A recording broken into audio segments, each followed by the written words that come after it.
You're listening to Ernestly Speaking, the only weekly podcast that covers friends, foes, and anything that goes.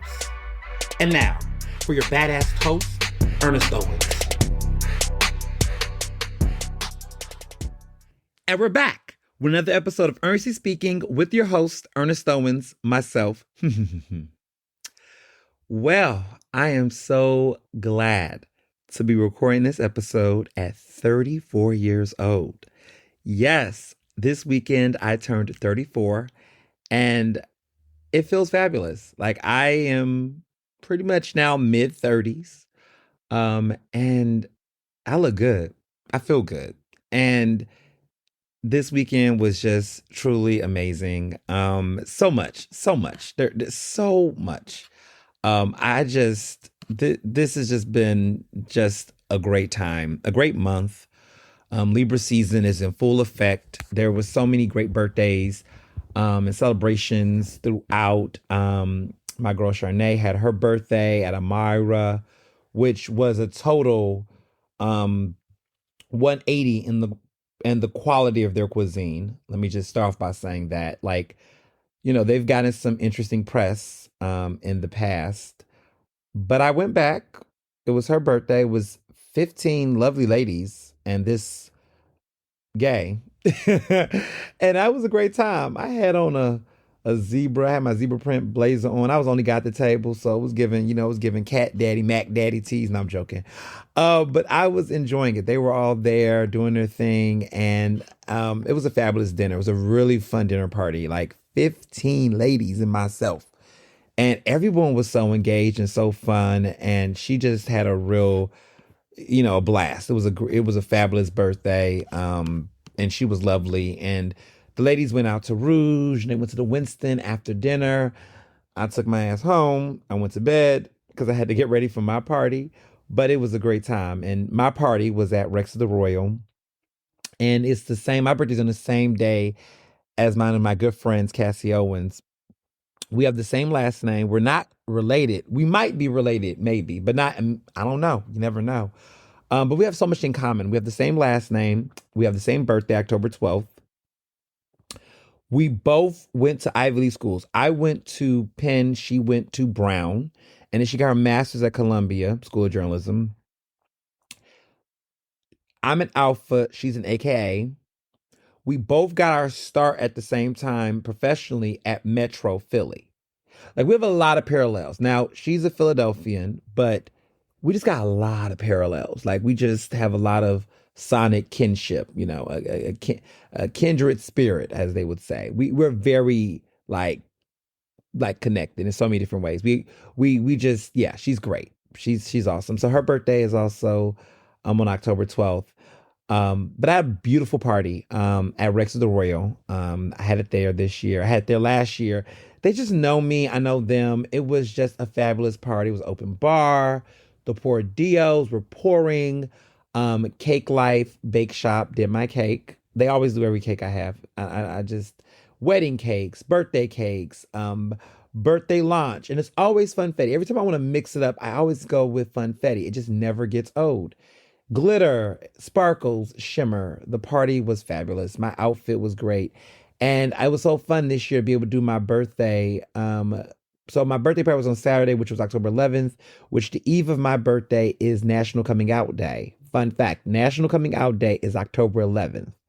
So I find it funny and humorous slightly that my birthday is on the same day. I mean, my birthday is the day after National Coming Out Day. So yeah, it was awesome. And also Cardi B's birthday is on October 11th too. Did y'all know that? Fun fact. So Libra season is just all over. It's all over. All the abundance, all the things. The party was so great. All of my good friends came out. Oh my goodness. Dr. Parks and Joe and Taib came through, and of course my Lit brothers, um, Candace, Alana, shout out to them, Mike, all the Mikes, my LBs came through. Oh goodness, Abel came with his lovely fiance Senna. Just so many folks. Oh my goodness, electeds came. my good friend, State Rep Andre Carroll, um, Councilman Anthony Phillips, even though I knew him way before then, and his lovely fiance made an appearance. All the fiancés came through this year, all of them. Um, just so many people, so many people. Of course, my girl Sharon, Miss Cooks, okay, Chairwoman Miss Cooks. Oh, Nina, who sung. And it was so great because I had all of my 15 ladies. I call them 15 ladies. Um, Nina, Charnay, Dr. Parks. We all three got a photo together. This was the dream team. Jessica, Samantha, I miss them girls, but they the dream team. They all of them, those lovely women who are still friends with me to this day, 15 years ago. And here we are. Here we are, you know. Jamarcus, who's been with me, my goodness, I'm thinking my oh my goodness, my first we've been friends. Jamarcus and I've been friends for like my first birthday party. I had my first dinner. I turned 18. And we've been friends longer than that, but I had my first ever birthday dinner party. Yeah, 16 years ago. He's been going to my birthday for 16 years. My first birthday party, dinner party I ever tried to do, which I did do. I had a lot of people come, actually. I had like 20 something people. It was at Chili's on Highway 6. Damn. Damn, Jamarcus, we go way, like we go back. Like we've been friends for like nearly 20 years. But like my first dinner party I did was at the Chili's on Highway 6 in 2009. Wow. Like, yeah. And then the next year was at Pod. And then the year after that, I did Beijing. I had a Beijing obsession. RIP to Beijing. Beijing on Spruce Street. That's now a Five Guys, which don't get me started. Dr. Parks and then that was a BYOB and it was a good old time. But y'all don't know nothing about the classics. Charlie's Plaza in Chinatown. Who remember Charlie's Plaza in Chinatown? Banana Leaf, y'all don't know nothing about that. Banana Leaf is still open. Go. Support them. Shoot. Support the classics. Okay, because that's a classic right there. But I digress. All the memories. This year was just so special. Just all the memories, all the years. We all look good. We all look good. We all look good. John Pierre came through. Ugh, a fave, a fave. Chris Bartlett, Laura. Ugh, just everybody. Mike was there. Everybody was there. Karan, who's been taking my photos. All those new headshots that I have, he took those, y'all. He took those. Karan took those. He took all of those shots. I couldn't even decide which ones. I have like 3 that I'm going to use for different things. Like I always do like a profile one, like a main full frontal. Then I do my little side, my little folded hands. I love a good folded hands photo, like I'm running for office or something. But it was great. It was a great party. The cake was good. The wings were winging. I mean, it was just a great time. I went to Mon with Mr. Johnson. We had a lovely time at Mon. And I hadn't been to Mon in a year. I went to Mon last year with my good friend Chris Bartlett. We went and had a good time. And it was great last year. They just get back. It was a BYOB. Like, shout out to the BYOBs, right? But that restaurant, Phila, crushing it. Okay? Crushing it.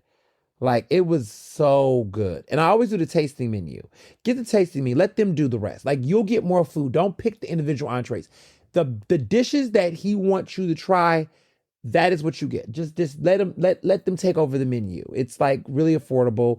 It's 70 per person and it's a great time. And it even comes with dessert and there's variety. Like, just let them give you their greatest hits and you'll be full. You will walk out with leftovers. I could not eat everything in one setting. It was just that good. You get shrimp, you get steak, surf and turf, you get all types of noodle dishes. I mean, it's just salads. I mean, everything. It's so good. That's, listen, Mon is one of the places like, I feel like Kalela, like you can't go all the time. Because if you go all the time, you'll just be you'll just never want to go anywhere. You will never want to eat anywhere. Places like that, you got to space and pace it because that is a class. I mean, it's a hard to get into reservation, and so I wasn't gonna miss it for the world. It was great. But yeah, it was. This was a great weekend. I mean, all the gifts I got. Oh my goodness, gifts, donations, gifts. This year's theme was champagne, caviar, and chocolate. Dubai chocolate, by the way. And everyone knew the assignment. I got so many bottles of champagne. I did a little video showing y'all like my collection. I have a collection of my wet bottles, like all types. Like I came with, imperial nectar, rosé, the one that you can serve with ice, the traditional Moet, the very very bougie one. I don't know, premium, the Pharrell bottle. There's like a Pharrell special design bottle rosé that is like designed by him because he's like an art director. Like it's just a bunch of different bottles. Like I think I have like 12 bottles of Vouv and Moet, and that's the ones in the shelf. I have some in my champagne fridge. Okay, these are like champagne. These are first world problems. I have a champagne fridge that was given to me during my wedding. I kept it, and like basically all of my champagne is chilled in there. You could chill white wines, but y'all know I hate white wine. I don't drink white wine, so there's no white wine in there. It's all champagne in there, and so I have other bottles that I save on reserve. And so that was in there chilling. And so special occasions. And every time I think I'm going to run out of bottle, I don't because it always get replenished. And so I try to save bottles for New Year's, to celebrate. So I try to use the New Year's bottles. And then people bring bottles at New Year's. So I gotta make it a point to bring people over to drink some of this champagne. Otherwise, it's a thing. But I'm always like saving champagne for special occasions. And then when special occasions come, people buy more champagne as if I don't have any.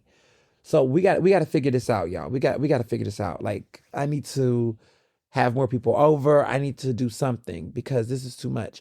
I have some things coming up that I want to pop a bottle for. I'm going to force myself to pop a bottle. I'm going to force myself to do it because every time, like I love champagne, I just can't get enough of it, and I'm always like doing the most. So I got to do something like New Year's. New Year's, I am going to throw a New Year's situation or find a reason. Like we got to go to BYOB. I got to get some people together. Some things are coming down the pipeline and celebratory. So we got to pop these bottles. So yes. So champagne, everyone got the assignment. I got lots of Dubai chocolate, which I was happy about. So many people gave me Dubai chocolate from different places. So that was good. And lots of caviar. Shout out to my girl Candace. Shout out to Chris. I got a Bieberman's gift card and I wowed it out. Um, and I had a great time. I had caviar throughout. So my birthday, I did a caviar tasting experience at the Ritz-Carlton. Mr. Johnson took me there as a surprise. And we have plans for our anniversary because our anniversary is October 16th. And we're going to be out of the state, out of the city, for some special experiences. So stay tuned. Okay, stay tuned. We're going to be out this upcoming weekend to celebrate our anniversary. We're going to go to some good restaurants and do some great things out of Philly. Reservations been made, hotels been booked.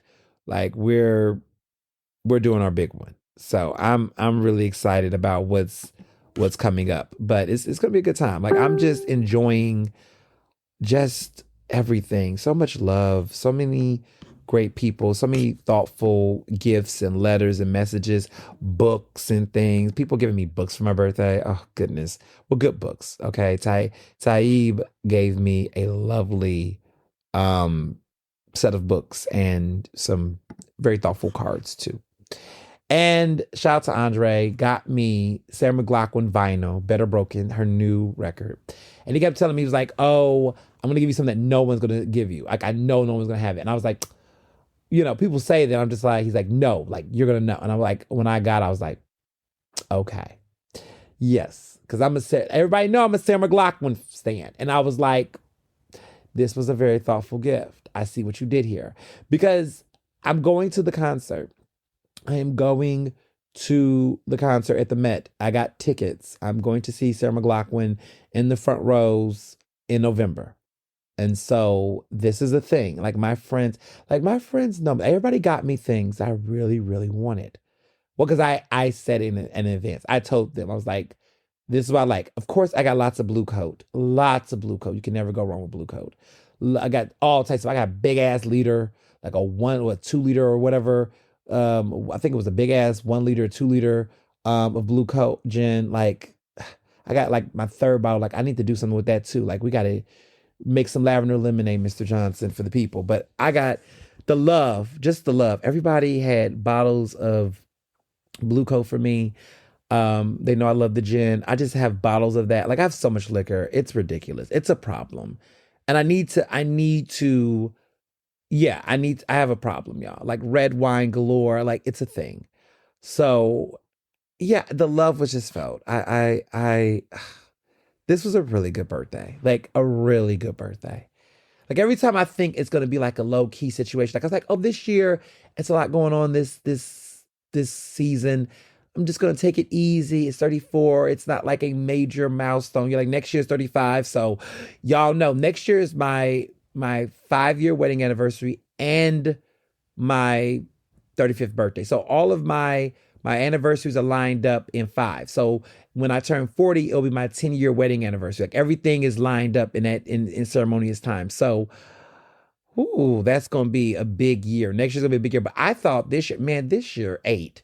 Like this year, people really, I don't know. Like it was just, this is supposed to be a very low key birthday. And it was just not. Like I don't know what low key is. Like I can't, yeah, I don't know. Everybody just really showed up and showed out. And just it was just a great time. I'm so grateful. I'm so thankful. I'm so blessed.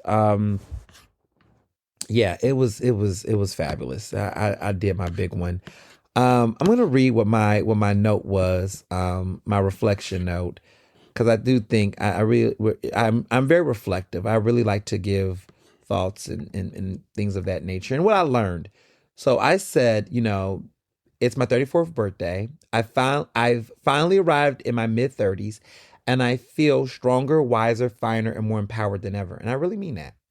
This past year has been a confirmation and a reclamation of who I am, where I am, what I am about, and when to make my mark. I justify less and act more. And what I mean by that was that this year really was the year where I learned to really hold it and fold it. Like I really learned to stand on business across the board, not just in my professional life, but my personal life across the board. Like who I am is what I am, self-titled. Like this is what it is. And I'm not going to justify anything. If you're with me, you're with me. If you're against me, you're against me. If you don't know, now you know. I am who I am, and this is what it's giving. And it is what it is. It's take me for who I am and what I am. Like, I think this year was that year. And the people who love me and embrace me and understand me, there's no compromise. There's no question mark. There's no uncertainty. There's no, ambiguity. Like I feel like all of that is out the way. And I get more into that more so, but I justify less, I act more. I pour into what pours into me and share with those who are deserving. And I really mean that. Like I'm unapologetic about being my full self and giving my all to people who are understanding that, the reciprocity of it all. I keep the promises I make to myself and protect the peace I'm worthy of. Like I made promises to myself about what I was not going to tolerate, what I'm not dealing with, what I deserve. And I, sometimes I will adjust or I will feel guilty and make a change. But this time I'm like, no, I'm going to let the chips fall where they fall. If it's meant to be, it's meant to be. If it's not, it's not. And I can live with that. And I arrived to where I got to this point, right? It's building in this soliloquy. I operate more from a place of possibility and growth than perfection and scarcity. That was deep for me.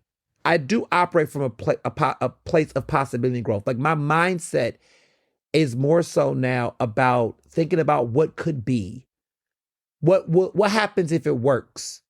I don't come in the mindset of being super cautious and guarded now.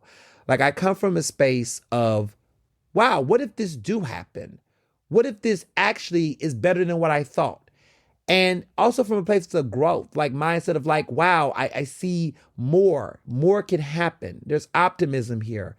And that's shaped by the fact that so much of a lot of my life, at least in the earlier part of my adulthood, I always came from the mindset of being prepared for things not to work. And it always did, and always exceeded my expectations. And I would always be like, damn, I wish I could have enjoyed the journey more than just the aftermath. Like I always found myself operating from a space of going through a journey or going through a process of something, always super cautious and fearful, or coming from a mindset of preparing for the worst. And it robbed me of the joy that would then later come after the fact. Because after the fact, like once victory was achieved, I barely could enjoy it because I was recovering. I was psyching myself out. I was finding myself just kind of moving on, you know? And so now I come in the mindset of like, whatever I step into, whatever I do, I'm open for the reality and the few in the predestined path of this is going to be successful. This is going to lead to new opportunities. This is going to be great. And I'm already stepping into that before the awards come, before the honor come, before the impact comes. And so that when it do come, I'm just like, yeah, like, hell yeah, this is supposed to happen. Because if it wasn't going to happen, why do it? There's a purpose for this moment, whatever that journey is, whatever that lesson is. And so I've learned to enter the space of like, I'm doing something meaningful and it feels good, right? Not trying to be perfect, right? Like perfection is so overrated. And not scarcity, like, oh, this is limited or there's competition. Like, I don't see competition as much anymore. I'm not competing with anyone. I've been out that mindset for a long time, but even in what I do, I'm not competing. I tell people all the time, comparison robs people of joy. And that's what my good girl Sharon says all the time. She says that comparison robs people of joy. And that means something. And that's important. And yeah, that's a real big lesson that I've learned from this. I've learned to redirecting my perception over others' projection has been my new superpower. And what I mean by redirecting my perception over others' projection has been my new superpower. What that means is that there's been so many people that have projected on me their experiences, their insecurities, their fears, their naivete, all of that. And they will like overcrowd my experiences. And it's been frustrating at times when I look back at my career. Like people will come to me and come at me about certain things. Though their experiences or the way they think, they'll try to give me advice. They'll try to tell me what I shouldn't be doing, and whatever the case is. And I sometimes I used to just take advice from anyone just because I think, oh, they're older than me, they're more senior than me, so they must know more than I do. And what I've learned is, where was this coming from? Check the source. At what vantage point are they making these predictions or these assumptions about where I'm going to go or how far I'm going to go? And I realized when I actually redirected what that lens was or understood where their vantage point was, then I realized, is this relevant to me?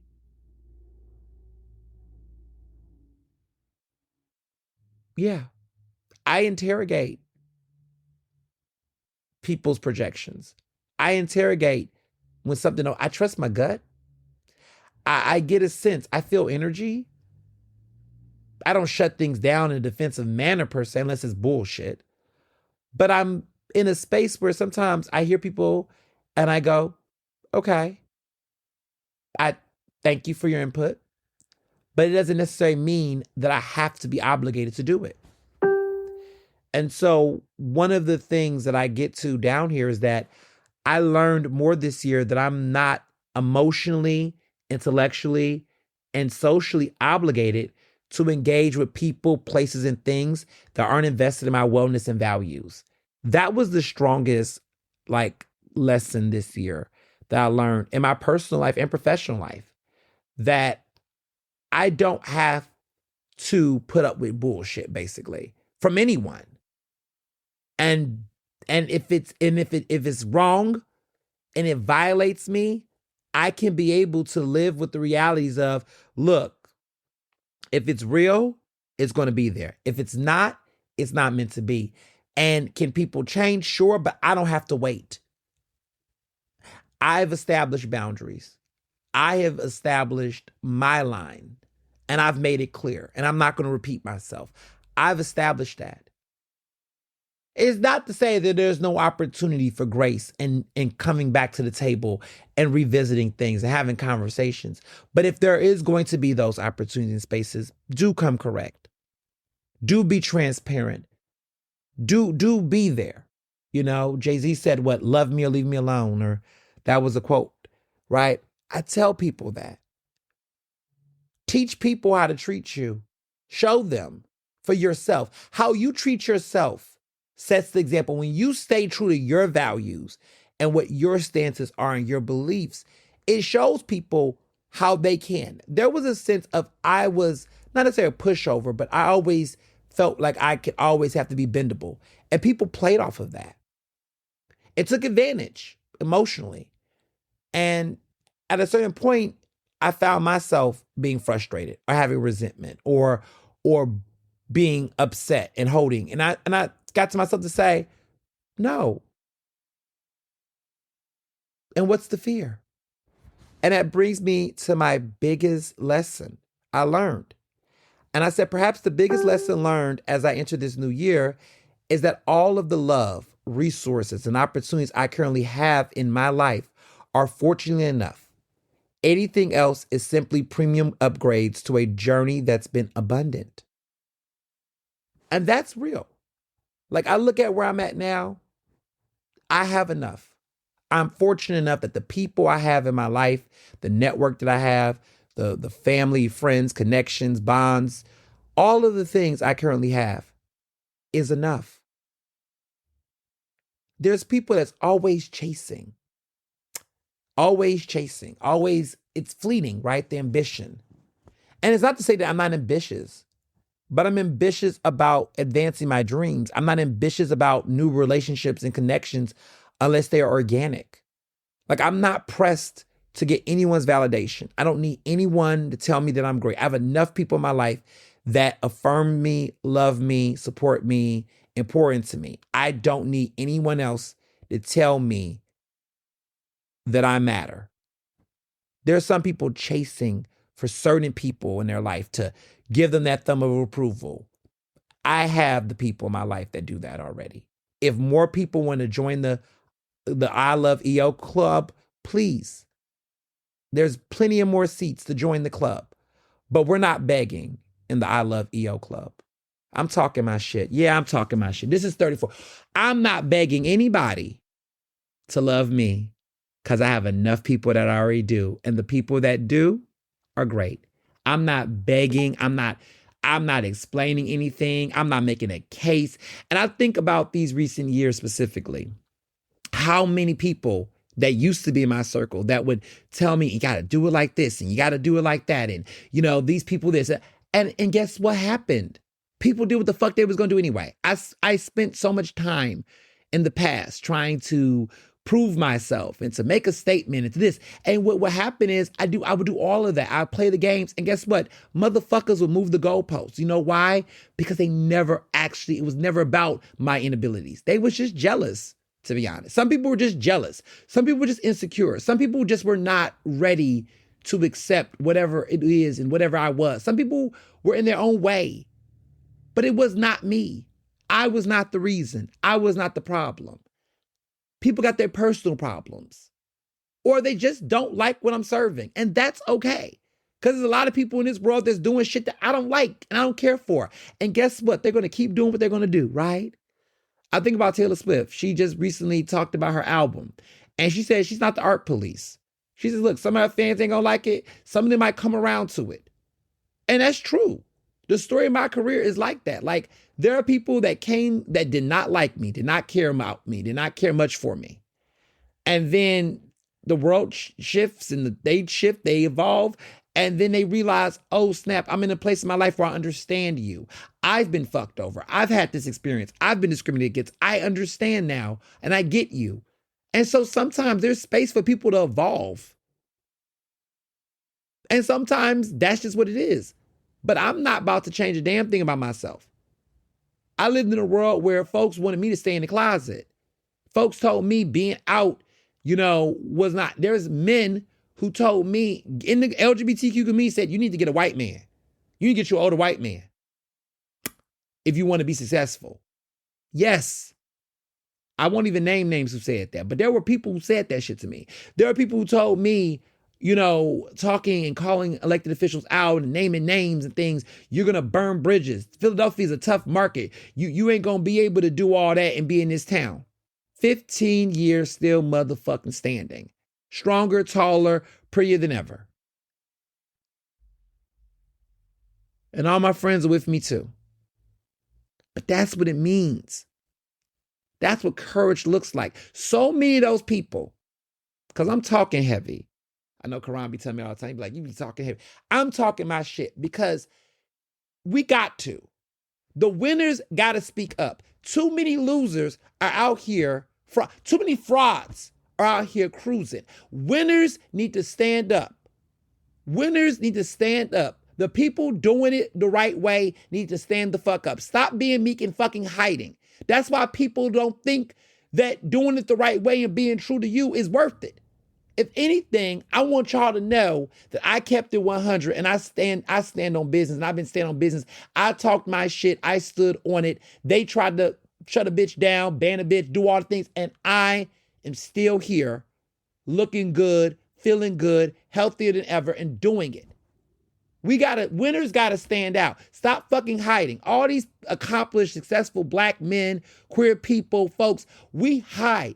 And we don't set the example. These kids, these young people, these people that are on it, underdog. You don't know how many weeks, how many days, how many times throughout the week that I get, and I'm a little emotional, that people have questioned to live, to be who they are, to do certain things. How many people are on their wits' end that will say to me, I was ready to give up. I was ready not to live anymore. How many people tell me those stories about parents who didn't accept them, or a job or experience or something? You just don't know. And so I do it for them. I do it for those people who need to, because I know how important it was for me to see certain people be who they are and do it the way they're doing it.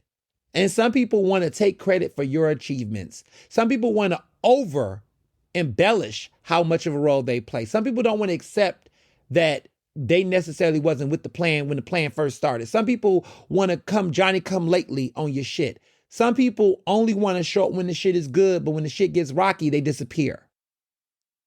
Let's talk about it.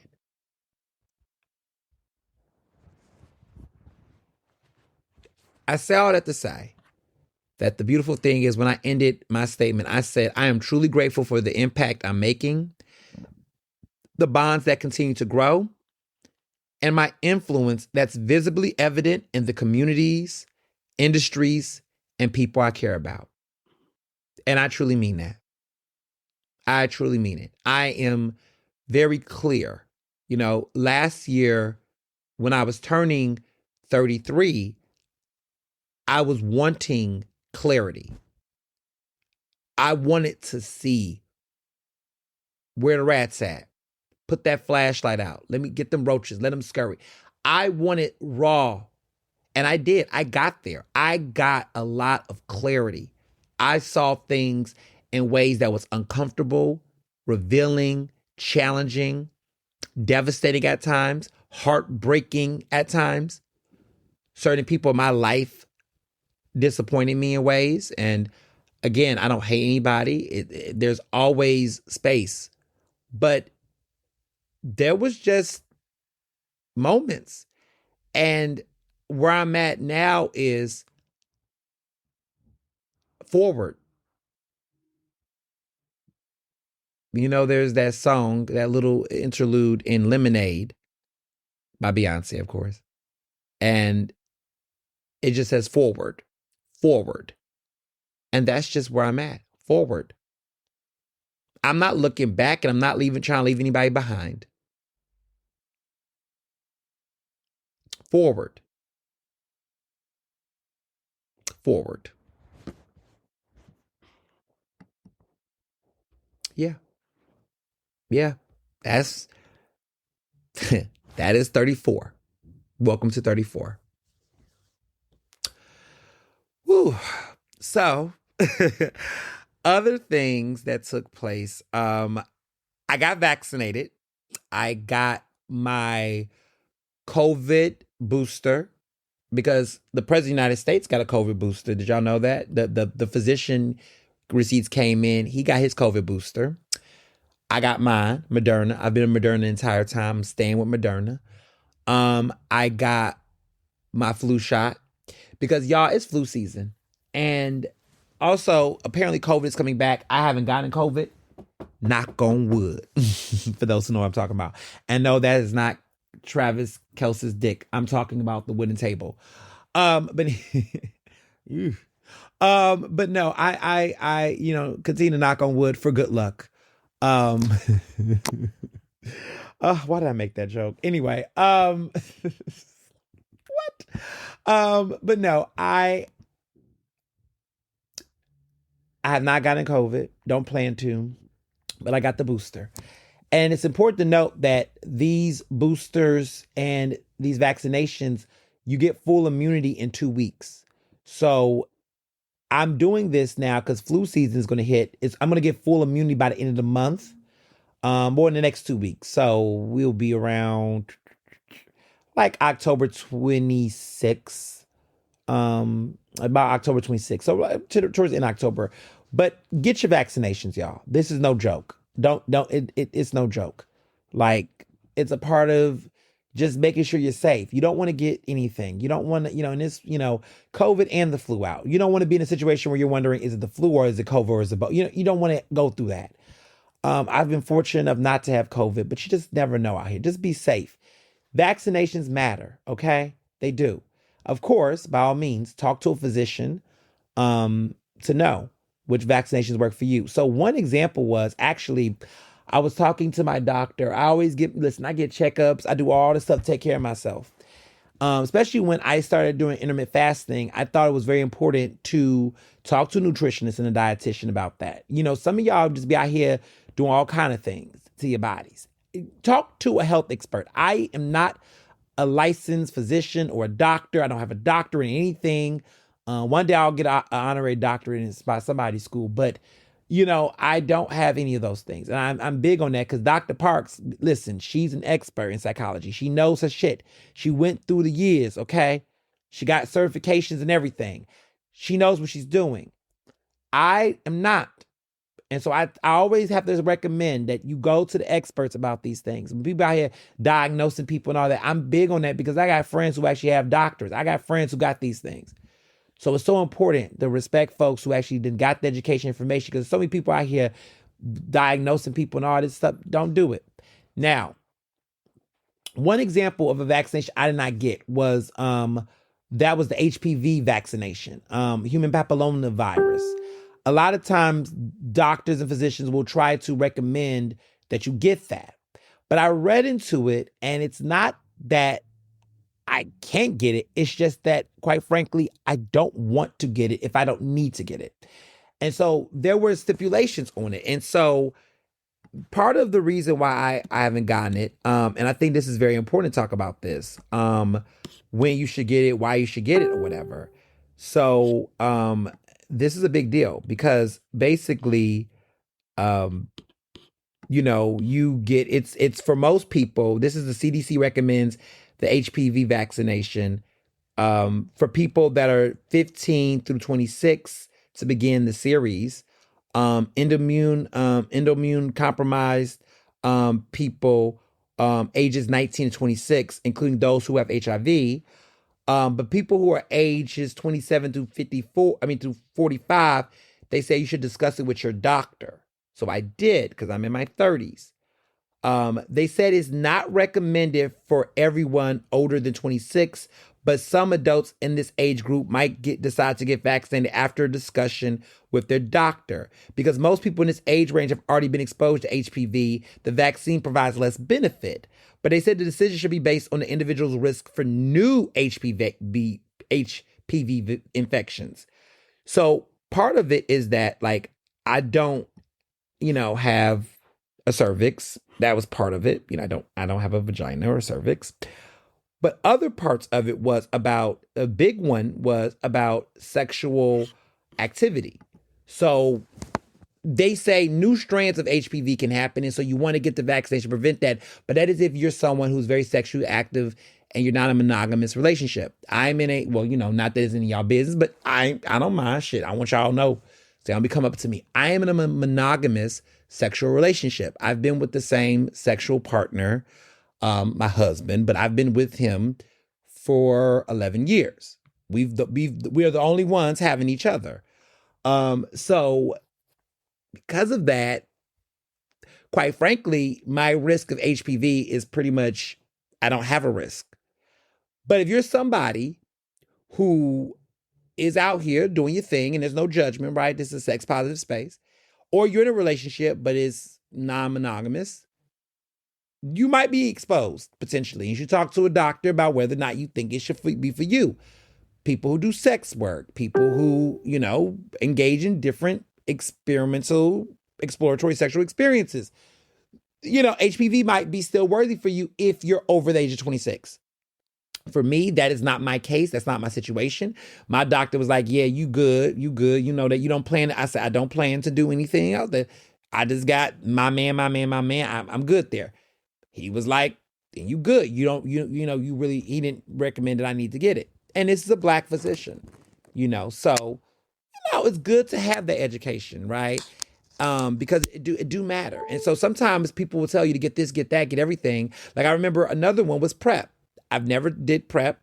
Again, PrEP is a vaccination that helps reduce your risk of HIV. It does not prevent against other STDs or STIs, but a lot of Black gay men, to reduce their risk of HIV, they will get on PrEP. Just in case, a condom slips or something like that do. Again, I can understand people who might be in situations where they don't want to have protected sex with condom uses and other things. They want to be on PrEP as a maybe they're sexually involved with someone who is HIV positive. So that is with medication and others. And in this day and age, I want to emphasize education on HIV. HIV is not a death sentence. Medication and things are there. As a seronegative person, I do not have HIV. I have friends and close ones who have HIV, and they're taking meds, and they are pretty much non-detectable. And a lot of people don't understand what that means, meaning that because they take their meds regularly, because they're taking care of themselves, and they're talking to a physician and doing the things, they can't even pass it. If they had unprotected sex with a person, they could not actually pass HIV or to others. But there are some situations where there are some people who are HIV positive and don't even know. They're not getting tested. They may not be tested. And so that is how the virus spreads. Which in those cases, which happens with younger people, they may not be getting tested regularly. They might contract it and they might pass it through situations in that way. This can happen with sex work. This can happen with other means. For those reasons, that's why PrEP is there. For others who may have those encounters and may not know, right? They may not know. They may say, oh, person didn't disclose. Maybe the person disclosed because the person didn't know either, right? There's all types of situations. So PrEP is for individuals who are having sexual experiences, even if they are using a condom or not. Maybe they don't know the status, whatever the case is. It is an extra measure that protects them from contracting HIV. So it also helps reduce the spread, right? But all of that being said, know what's for you. There was a big campaign many years ago to tell Black gay men, because of this, the fear, young Black gay men, get PrEP, get on PrEP, get on PrEP. And I never did because I was with the same sexual partner monogamously, and we didn't need it. But it's important to just know what vaccinations matter for you. And it's important to educate yourself on that, because so many people are not just thinking, I need to get these shots, I need to get this. And look, sometimes if I'm not anti-vax, but sometimes listen, if I don't need it, I don't need it. I don't, I rather get what I need. There's a lot of people out here, like, for example, like folks out here taking Ozempic and they don't have any diabetic needs. You could be taking something away from somebody. There might be a shortage for vaccination or a shortage for, certain types of medications. Don't do that. If somebody else needs that, let them get it or point them in the direction of doing those things. Like you never know with the way that we are right now with the CDC, the Center of Disease Control. Listen, the shutdown, the government, shutdown right now has lost a lot of CDC jobs. So we don't know how fast these vaccinations and things can be administered. So if you're someone, be mindful. Be mindful about what you need. Talk to a doctor. Don't take anything you don't. Don't take as much supply. There was a moment I think I read that with Ozempic, people were taking, there was a shortage of Ozempic for actual people who had diabetic needs and concerns because folks were just taking it to lose weight. Come on, y'all. Come on, So talk to a physician. I really want to say that this is a show of education and news. We just don't tell people the party. We tell people to stay informed. So educate yourself on that. I went to the African American Chamber of Commerce annual meeting, which was at the Bellevue. Everybody named Mama was there. It was a packed out show. The African American Chamber of Commerce is one of my husband's clients. He is now his own boss. He's the CEO of Surefire Public Relations. So if you are someone who needs some PR and need a good client around social impact and things of that nature, Surefire, okay? Surefire PR, baby. They I hear they the best. They got some good, they representing Farmer John. They're doing their big one. So if you want to, get in touch and you're looking for some good PR for your nonprofit, your organization, one of your clients, okay? Shameless plug, if I do say so myself, go to the official, go to the official Surefire PR website, get connected, surefirepr.com, surefirepr.com. Check them out. Storytelling you can count on. Yeah. But yeah, the event was lovely. It was a lovely gala. Lots of people was in there. We're going to talk a little bit about who was in the room and who was there and what was the tea. Because y'all know I was there on location. The mayor was there giving a long speech. And let me just say this respectfully. Mayor Sherelle Parker, I think it's time for her team to know. It might be time to retire the One Philly United City at events. I don't know who needs to hear this. I don't know who listens from that administration. But it's giving cult vibes. Cult, C-U-L-T. Cult vibes. I think people are a little tired of it. I've gone to several events and it just seems like she is now begging folks to put those ones up. It's almost on script. She goes, I need you all to put your ones up. One Philly. No, I need a little bit higher. I see some of y'all. We got to put it out there. The cameras are watching us. She does this shtick all the time. And then the one shtick she do is she says, I'm not going to be too long. I'm not going to be that long, y'all. And then she's long. She went nearly 20 minutes. I feel like there's a level of defensiveness in this administration where they feel like they have to over-explain. I know how it feels as somebody who once upon a time felt like they had to over-communicate and over-explain things. I promise you, read the room. Read the room.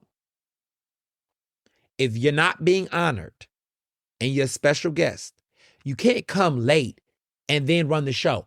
I have to be honest. She ran the show over time.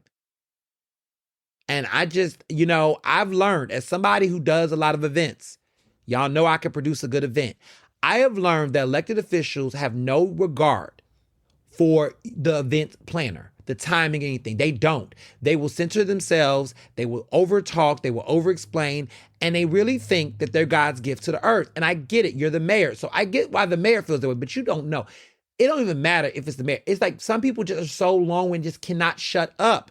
And unless it's your campaign fundraiser or it's your event or it's your thing, can y'all please be brief? Brevity is better than levity of the tongue. Please respectfully shut up.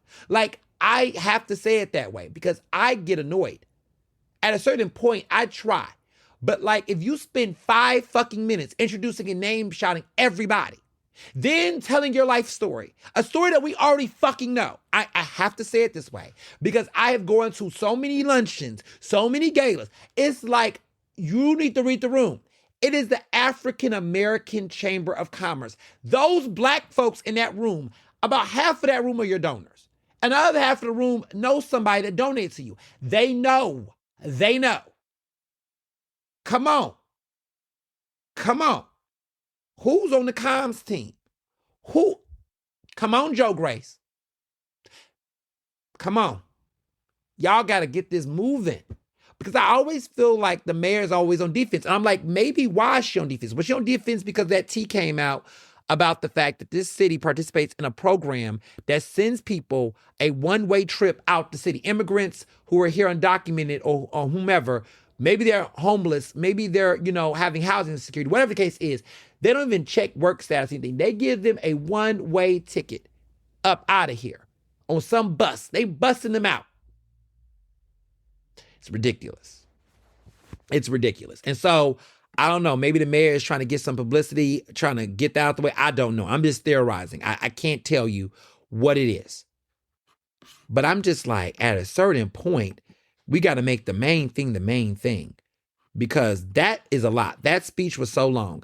And let me just also say this. This might be, listen, maybe, folks might think I'm being a little diva. Maybe they'll say that. Maybe they might say I'm a little diva. Maybe they might say I'm extra. Let me just put it this way. I'm going to keep it 1,000 with you.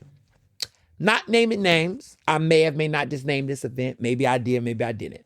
But let me just put this as someone who put a gay list together, because I'm going to promote a couple of gay lists coming up. I'm going to tell you how we do. Rule of thumb. If you want people to pay attention, when you have an open bar, shut the bar off. If you keep the bar going while you got guests, people will not leave. Whenever I do an event in a party, when I want people to give me their undivided attention, when I need my crowd, my audience, I tell my people, you guys shut that bar down. Tell everybody, I instruct the bartenders respectfully to say, hey, tell them that we're not serving drinks because they need to go to the room. If you got an event team, your event team needs to actually be working to make this happen. Shut the bar down, make people sit down, get people to their seats, shut the bar down, and get them. If you have an open bar throughout the entire duration of the event, first of all, that costs a lot of money to do that. I always tell people, budget accordingly. Like, be thoughtful about when you want to have the bar and when you don't. Because otherwise, people will not focus. They get antsy.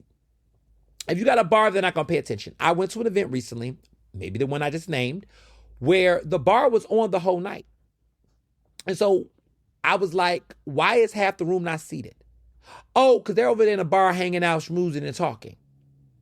That's one. Second pro tip, because I've done this enough. If you're going to start on time, you got to give people the time to sit. You got to build that in. So if you say there's a cocktail hour should not be an hour. It really should not. Pro tip.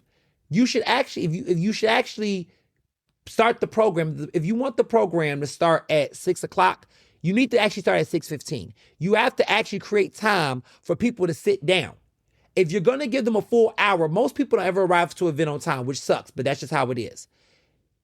You got to say, okay, if the cocktail hour is from 5 to 6, or the event's supposed to start at 6, you then have to say, okay, they're going to want that full hour. Some people are going to come a little late. Now, if you come at 6, if the event starts at 6:30, you have a cocktail from 5 to 6, some people are going to arrive at 5:30. So that means that most people are going to actually benefit from the quote unquote cocktail hour for like 30 minutes. And that's fine. No one's trying to get drunk too early, or maybe some.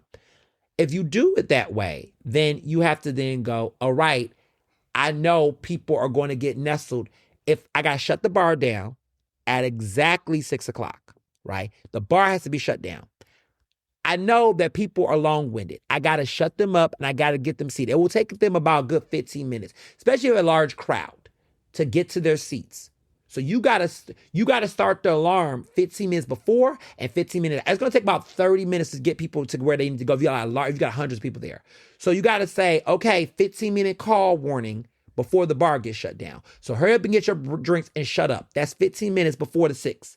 So 5:45, you're telling people, okay, we're about to start. That's the silent code, right? 6 o'clock, you telling people it begins, but you really don't start until 6:15. You're getting everyone to their seats. You're forcing them to sit down. You're making them uncomfortable about talking. You got to get confrontational, y'all. I don't know these events are too soft because my team, they know. Okay, my good Judy Brittany, another great Libra, she know. Get them there. I don't care. I don't care if they mad. Even with my birthday party, I wanted to make sure everybody was present to take photos. I wanted to make sure that there was the cake sign and blood candle. Listen, everybody, I was like, my friend was like helping me. They was like telling people, hey, the party's gonna start. We're gonna do the cake. Everybody was like, okay, thanks. But they'll still talk. They won't shut up. They won't like actually, take a moment. They won't. The bar got cut. It was like, oh shit, the bar cut. All right, come back. You just gotta do that. That's just event programming. You're dealing with adults, but adults can still be childish. Another pro tip. If you are going to honor people and honorees, do not let so many speeches take place before the honorees. You're gonna burn people up. If you got speakers in between, either have one big speaker at the beginning, or if you're gonna have speakers, mix them in between. You gotta get some honorees through, because the worst thing to happen is for you to burn out and dry out the crowd with all these speeches, and they're there for the honorees. You gotta get over the pleasantries real quick, and get to the honorees, because that's what people are there to do. If you're going to honor people and celebrate people, make sure that these people who might have been sponsored or whatever, that they get their shine and that there's a room for them. Because I saw at a certain event that by the time they gave out the biggest award of the night, only like the first 2-3 rows were there present. And I felt bad. You got the biggest honor of the night, and most of the crowd not there because they done went overtime, burnt out the audience, everybody at the bar, everybody getting dessert. It was just like, come on. So yeah, production is important. You gotta, consider people's time and people's schedule. I've noticed a lot of people don't do that enough. And so that's big to me. That's really big to me. So I encourage people to really take out that time, to do their thing. Because it's a big one. Because I've seen a lot of people do different stuff, and it's Whew. So yes, be considerate about your time and your pacing. Be intentional about the schedule. Be prepared for all those things. Know that order. Know it early, because if you don't, it will be a problem. It will be a problem with your event planning. So that's my pro tip, there with that. So speaking of galas, before we get to hot topics, well, I got a couple of things. We're going to talk about On the Record with Ernest Owens. This week's episode was fire and a lot of buzz. There was a lot of buzz and press about this episode. And yeah, there was a lot of buzz. A lot of buzz. And it was a great time. So we're going to talk about it later. But just want to say that interview with Mo Rushdie that I did was a shocker.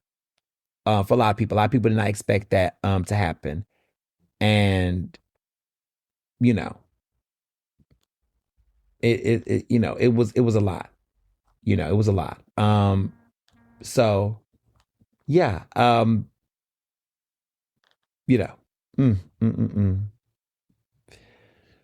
So galas.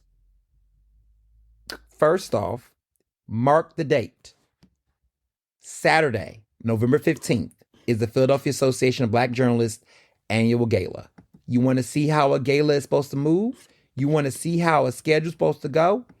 You know what I'm saying? You want to know what a motherfucking boss look like? Bitch, you looking at one. A bitch that handles big business. No, but seriously, this gala that we're about to do is going to be epic.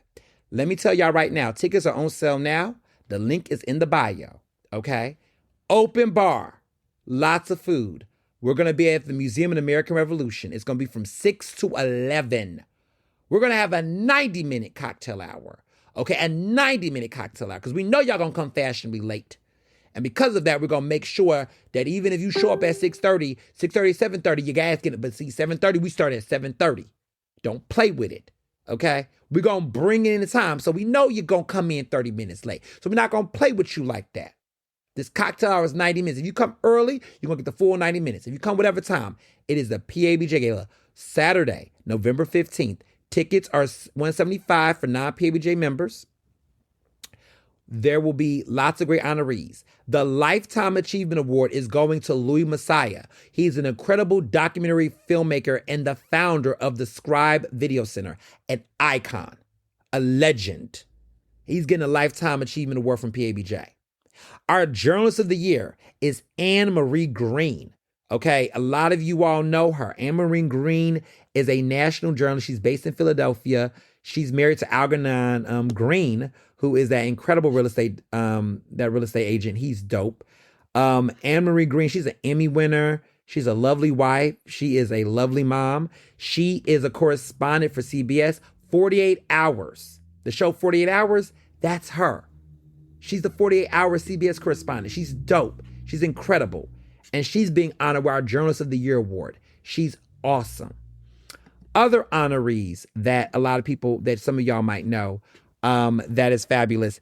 The Impact Award is going to Nicole Eli. She is also a badass in her field. She's at CBS, and she's also an incredible media professional, an incredible woman who makes impact through her work. She's also a professor at Drexel in media.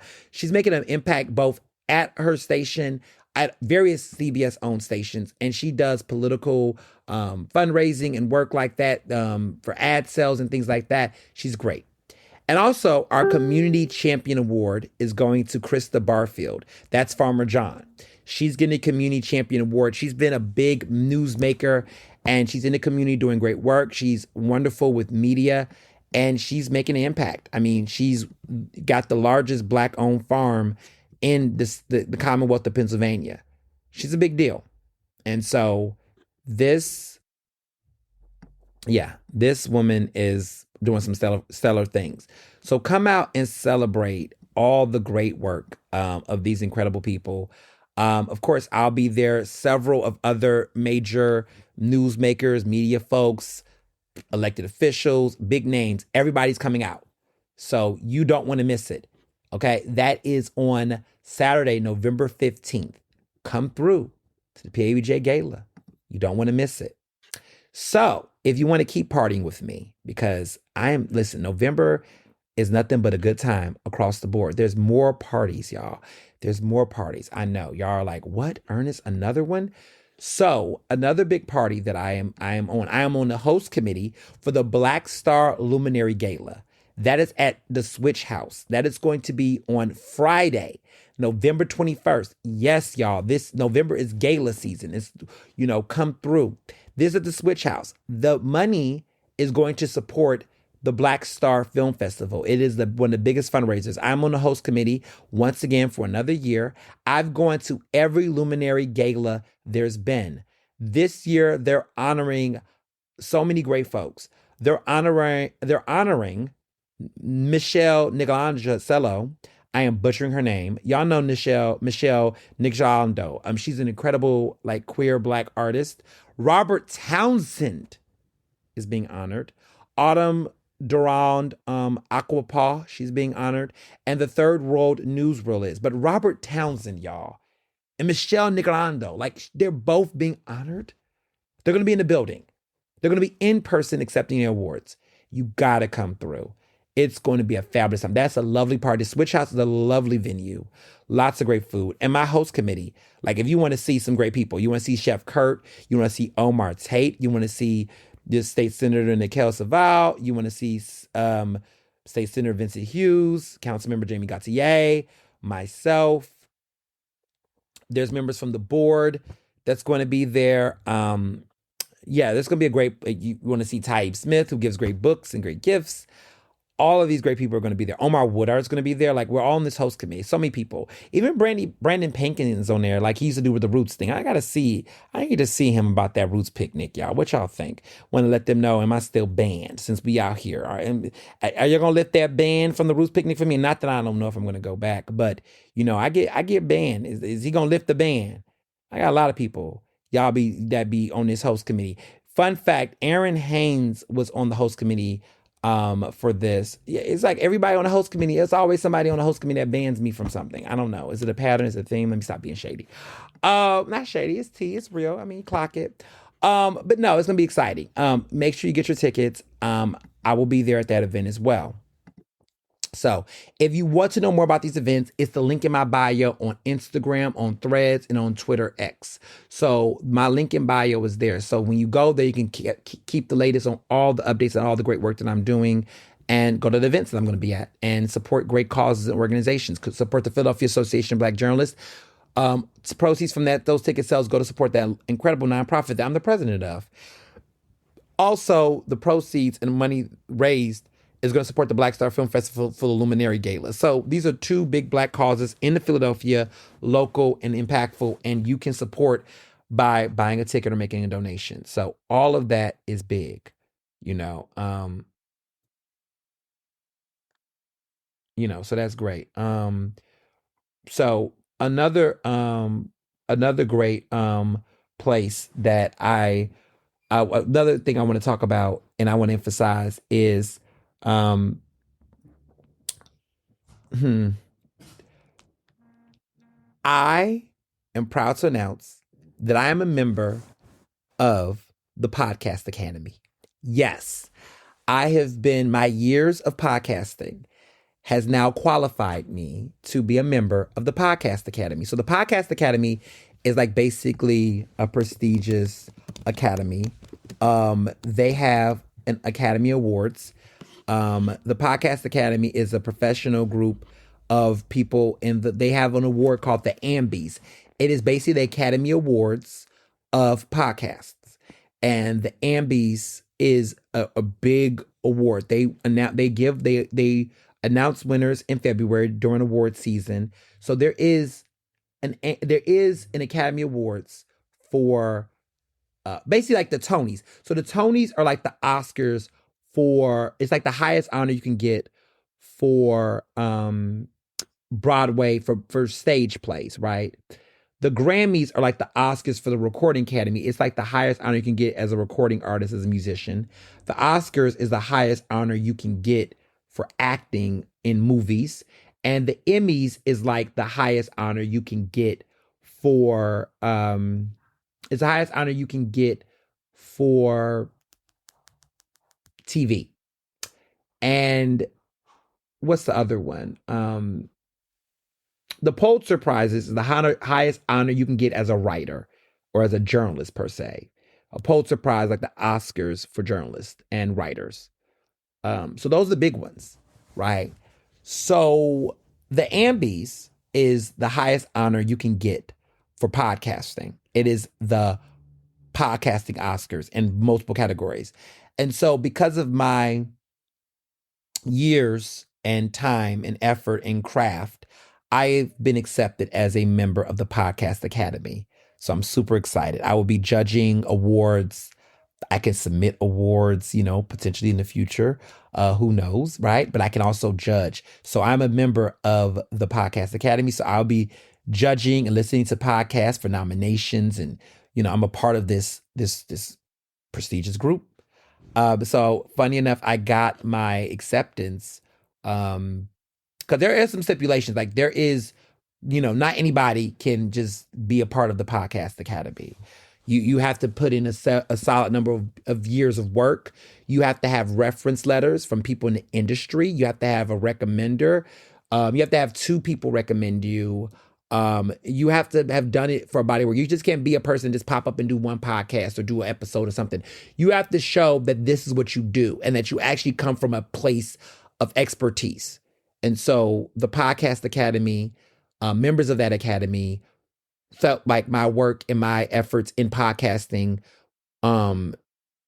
were deemed me worthy to be able to be a part of this prestigious institution. Look, everything I do, I try to be a part of the best. I'm the vice chair. I'm a part of the National Academy of Television. Um, the yeah of was it NATIS Television? Yeah, Arts and Sciences. So that's NATIS, NATAS, the National Academy of Television.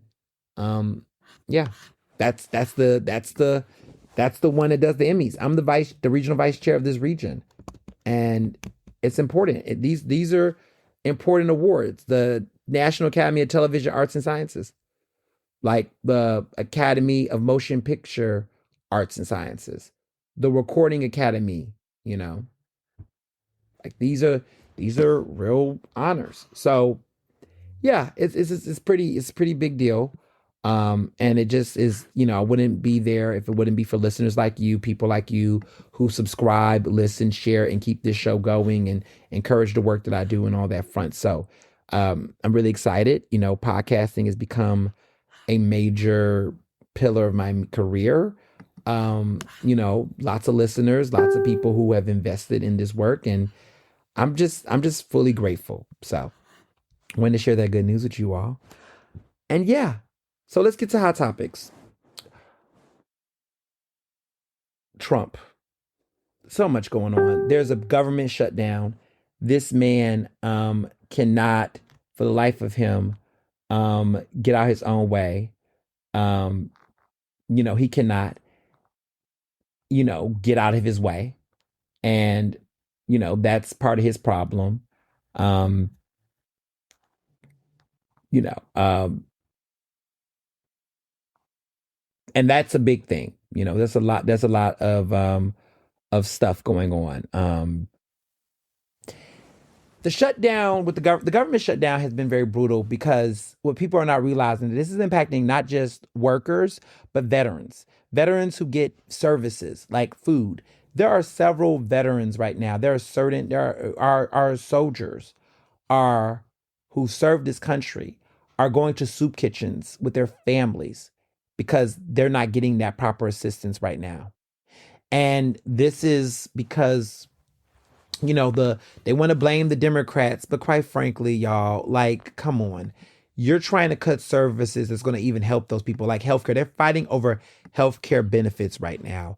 Like, let's be for real. Like, let's be for real, about what we mean when we tell people um what this mean, like what does this look like? And I just think it's very telling that there are some folks that continue to, you know, um, do that. And yeah, it's very telling. And so I always tell folks all the time, people will say the government shutdown is taking away elite jobs and cutting fatness. There's always that bullshit. And I'm just like, no, y'all, these are not blue jobs only.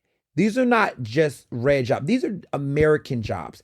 These are jobs for people. Most Americans and most people who are working are not just coming from one particular political party. And so I hate when the government shut down, even when they cut these jobs, they act like, oh, they're taking DEI jobs. Like, shut up.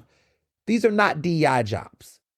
These are real families being impacted. And quite frankly, voters, some of you all who didn't vote, some of you all who's been on the fence, some of you all has been kind of trying to figure it out and shit. Trump, this is it. This is it. Y'all got to take back the shit. Y'all got to take back the shit. Y'all got to take it back at the midterms. I don't want to hear any more excuses because this is ridiculous. This is absolutely ridiculous. No one's benefiting from this, including Trump himself, to be honest. Trump's not benefiting from this. This type of slaughtery, absolutely not. Absolutely not. This is going to hurt him. This is going to hurt him. And he can pretend all day that, oh, everything's good and Democrats is Democrat. He can make all those politics all he wants. Miss me with that. So when he's not over here doing this, and I want to get to this with Trump connected to him, is he's nagging about, well, oh goodness, where do I start? Marjorie Taylor Greene. Marjorie Taylor Greene, Republican Congresswoman Marjorie Taylor Greene. She said, quote, that she will not be a, quote, blind slave to Trump. She says she supports the president, but she says she will not be a blind slave. She has blamed the Republicans for all these issues with the shutdown. She is going after her own party. She's been bumping heads with the speaker, Mike Johnson, who's been getting dragged left and right over this. She is clashing. And let me say this. I know who Marjorie Taylor Greene is. For starters, I know y'all been acting like she turned a new leaf, she doing this.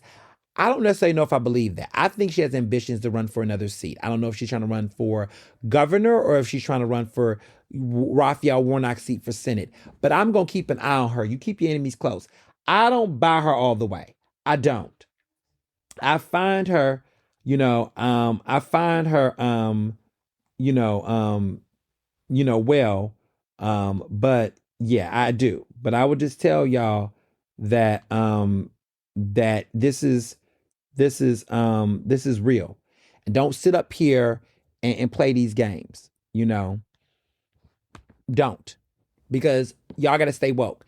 Do I find what she say flattering? Yes. But I'm going to tell you, she remind me of. This reminds me of Fetterman. I think she is the Fetterman of the GOP. And no, I will not explain any further. No, I'm joking. I am going to, actually. I need y'all to wake up. I think she's playing everybody. I think she's pulling, I don't know. It's giving a about face. You know what I'm saying? It's giving an about face. I find her, I don't know. I don't know. I find her to be very telling. I don't know. I question her motives. But I think that this reminds me of John Fetterman, like where she's pandering for something. Fetterman pandered, like the moment he got that seat, he did a 180 and just completely turned against his party. Marjorie Taylor Greene, I noticed, is that she's making that shift. It's not benefiting her district. She's speaking up. She's like, look, people in her district are suffering. She's acknowledging that. And this reminds me of what Fetterman's been doing in Pennsylvania. He went further right because he was recognizing what was going on in Pennsylvania. And to be honest, to be fair, even though I don't agree with this, I think it's disingenuous, I think it's fucked up what he did, he was kind of right. He was reading the room. Pennsylvania went back to being red. They were going for Trump, and he knew what was going on. He saw the tides turning. He switched up. Marjorie Taylor Greene sees what is happening right now, and she's listening to her constituents. She sees her constituents are white, poor people. She sees them struggling with these benefits. She knows what these cuts are going to bring. She cannot let Trump's policies and let this GOP, where some of these people are going to blindly support them, she can't afford to lose this seat because she knows in her state of Georgia is purple. Georgia is purple. And they got two, it's up in the air. Georgia's very purple. She cannot blindly support all these things and not challenge it to some degree. And I think that is John Fetterman. John Fetterman knows his area. He knows that he cannot simply just blindly support everything. And he does not like Shapiro. And Shapiro does not like him. And that's been clear from the jump. So he's got a clear adversary in Shapiro. He also just recognizes it. But he does he does a little too much pandering, to be honest. I think. But he's like, even Shapiro to a certain extent do, right? That Charlie Kirk flag raising, that whole data honor Charlie Kirk, like that was a lot too much. But why is he doing it? Because he's running against someone like Stacey Garrity. And so he's got to find his own niche and establish his own identity. But he wants to not appear to be a true blue Dem. He's an establishment Dem, but he wants to ride that moderate line. And I don't know why moderates think that's working for them, but I digress. He wants to play that game. And with so many situations within the Trump administration, within these moderate Democrats, there's also the question of indictments. One of my favorite politicians, Letitia James, which is, as you all know, an incredible Black woman. She was my person of the year a couple of years back. She's the Attorney General of New York. She is somebody who is really um, has clapped back. But she is now indicted. She's indicted. This is the stupidest thing ever. It is ridiculous. But James Comey, now Letitia James. And this is just in many ways Trump looking for revenge. And we knew this was going to happen.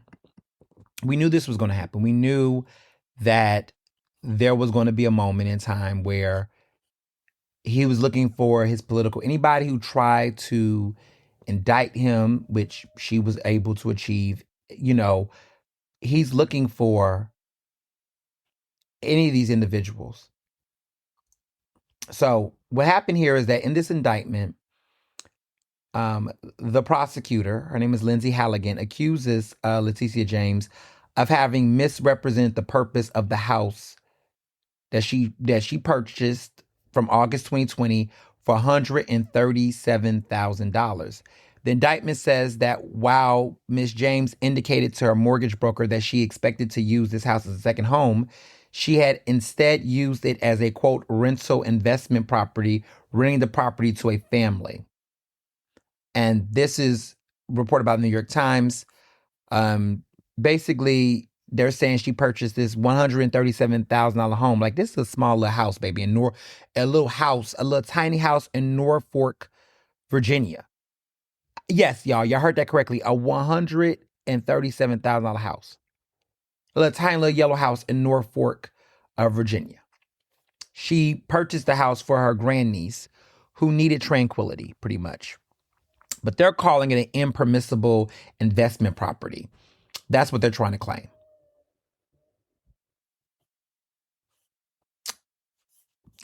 I don't, you know what I'm saying? Okay. The tea is hot because there's also speculation that, the New York State Attorney General, even though she was indicted on this alleged mortgage fraud, it's appearing that there's an unconstitutional selective prosecution. There's a thought that the jury may not even hear this case. There's people that think it's going to get thrown out. And this is what happened. This is the same jurisdiction in which the Justice Department under Trump indicted former FBI Director James Comey. This was like a week ago. Yes, y'all, back to back, right? And now they've gone after Letitia James. Like, come on. I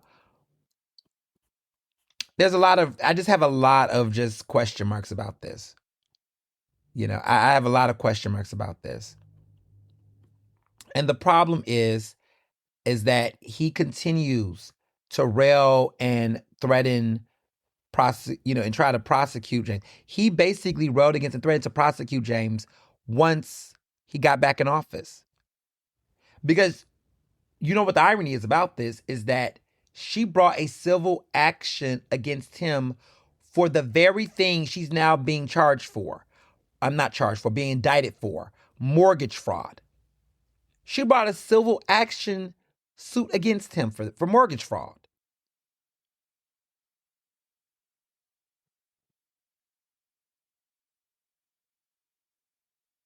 So there are so many legal experts that have weighed in on this. A guy named Ray Brashia, who is a law professor at Albany Law School, wrote an op-ed basically saying he doesn't believe a jury is going to charge her. But he brings up this important point. I want to make sure I reference, because a lot of people are worried and this and that. And this is why it's important to, for shows like this, because people will just think, oh my goodness, I know what's going to happen. Here's the issue. He's arguing legally that the prosecution itself violates, this is the prosecution against Letitia James, that the prosecution itself violates the constitutional the prohibition against what is known as selective prosecution. So what selective prosecution means is recognized by the Supreme Court, the U.S. Supreme Court specifically. It occurs when a prosecution is brought for an improper purpose and an improper discriminatory effort. So courts are generally recognize that the prosecutors have wide discretion to prosecute cases as they see fit. This is according to him. But that discretion is not without limits. So a selective prosecution claim can be available to someone who says the prosecution had a quote unquote discriminatory effect and was quote unquote motivated by a discriminatory purpose. So could it be brought upon the defendant's race or gender, or is it a form of punishment for asserting a protected constitutional right? So it's obvious, right? It's obvious. It would be hard, which is what this legal expert says, and it would be hard to escape the conclusion that James is being prosecuted simply because she enforced the law against the person who is currently president. Like, clearly, if she didn't do that, this prosecution charge would not be happening. Period. Like, this is what it is. But here we are, right? But again, Trump continues on his feet, right? Let's talk about Gaza. It is safe to say that there appears to be some strong progress in a ceasefire reached in the Middle East. There might be finally peace in the Middle East between Gaza and Israel. There's reports that Hamas is going to be releasing the hostages as early as this week. You know, that's what they're saying. A peace deal was met. Trump apparently pushed it and pursued it. People are thanking Trump for his efforts. Sure. The irony of this happening falls within the time in which the Nobel Peace Prize was given this year. It was given to Maria Corina Machado, who is the former deputy of the National Assembly of Venezuela. She received this award on Friday by the Norwegian Nobel Committee in Oslo, Norway. They gave it to her. They're going to give it to her in December. She's going to get the honor in December, but they announced her win at this October gathering. She's getting this award because of the work that she did, pretty much for pretty much doing a lot of important work.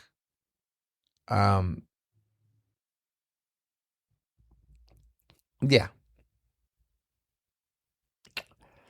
There's a lot of controversy here. You know, she was a leading Venezuela opposition figure. She was set to run for president last year, but she was disqualified by the government of President Nicolas Maduro, with fellow opposition leader Edmundo Gonzalez standing in for her. But Venezuela's National Election Council ultimately declared her the winner of the contested election. And, they declared, not her, but they ultimately declared Maduro the winner of the contested election. He was sworn in for his third term in January.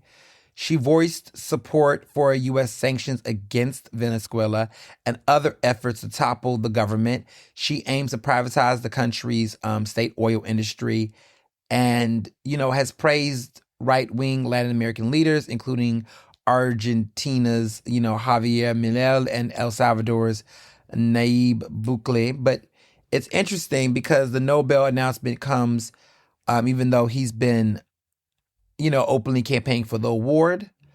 But some people have said, like including Democracy Now! That's covered this, has said it's a perplexing choice. That's what a historian named Greg Grandin said. He's a historian of Latin America. He said they've given it to someone who's completely aligned with the most militarist, and darkest face of U.S. imperialism. So people are conflicted about her win. It seems to be, is this a good thing or a bad thing? People argue that she's the opposite of peace, is what someone has said about her work. Other people have, claimed various other things. Interesting enough, is she, they said she's built Venezuela's biggest opposition movement and she lives in hiding. So we don't really know where she's at. She's been living in hiding of President Nicolas Maduro's authoritarian government. So people argue in some ways that she's actually, this beacon of hope and democracy. They said basically that they primarily support her efforts to advance democracy in the face of ever expanding authoritarianism in Venezuela. She thanked Trump for supporting her and acknowledging her election, and dedicated the award to Trump. This is complicated. This might be one of those situations where I might want to sit this one out. I'm going to say I would sit this one out, but I'm just saying to myself, people that want to weigh in either way, it seems a little complicated, y'all. I mean, I don't know. When I saw that she dedicated the award to Trump, I kind of was like, do you think he deserves it? The Nobel Prize Committee don't think he do. They just said, look, they said they have it to the utmost of democracy and civility in many ways. He don't reflect those values. They didn't say he did, but they said they give it to those individuals, and they left it at that. And we're looking at what's happening in American democracy right now. Vice President J.D. Vance got cut off by George Stephanopoulos, who's a reporter at ABC News, because J.D. Vance decided that he wanted to dodge a question that was an important question, because he refused to answer a question regarding a guy named Tom Homan, who has been, alleged of bribes. Vance decided to try to attack Stephanopoulos' credibility and more things. The problem is that, the issue is that Tom Homan, for those who don't know, he is basically President Trump's border czar. There is reports that he accepted $50,000 in cash from undercover FBI agents in an apparent public corruption investigation that was later closed.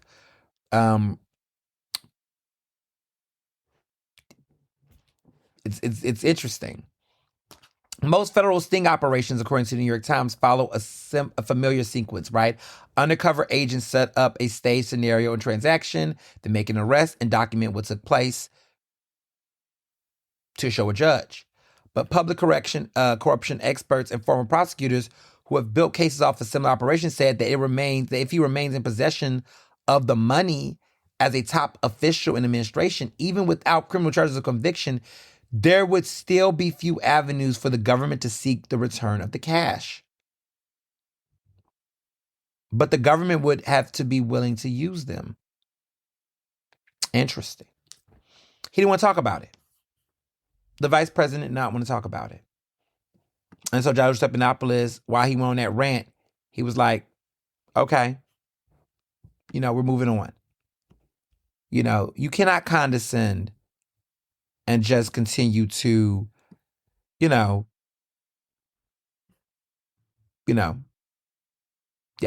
can't do that. Can't just continue to berate the press and then think it's okay. And so it's very telling that he has been obsessed with slamming the press, dragging them, all that stuff, but then turning around and doing what he's doing. So it's a lot there. There's a lot of context there. I mean, at this point, I get people want to go when they want to do these interviews and they want to, update and do all that. I get that. But y'all know what it is. Interviewing Trump or J.D. Vance is an Olympics in accountability. It's an Olympics in truth telling, right? It's an Olympics. It's an Olympic sport in so many different ways. So listen, I know people are navigating that, but stay woke. So with the Democrats specifically, I want to talk about the Democrats here. Hakeem Jeffries is trying to have a backbone. He's been speaking up to some degree, emphasis on to some degree. He's been speaking up, trying to, take a bigger lead. He's the minority leader of the House. Many people thought at one point in time he'd be the front runner for Speaker of the House if the Democrats take back the House after the primaries.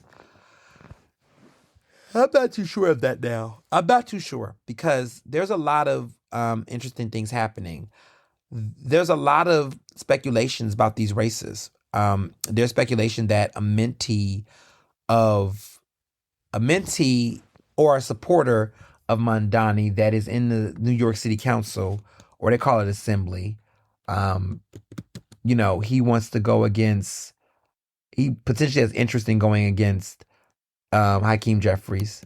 There's speculations, and it's been very telling to see where that's going. But there is a Mondani ally that is thinking about doing it. There's speculation that this New York City Council member, uh, Kai Osei,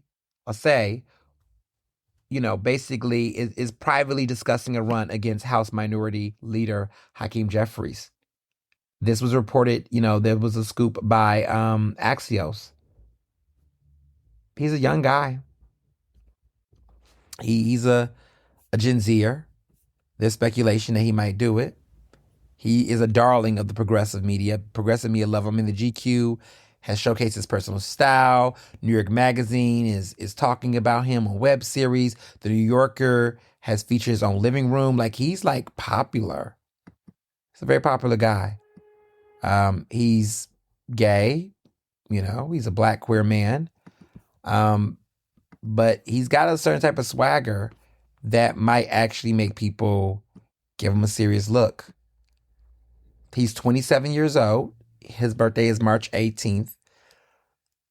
Is this the guy who might actually put up a run against, Hakeem Jeffries? I don't know. The verdict is still out.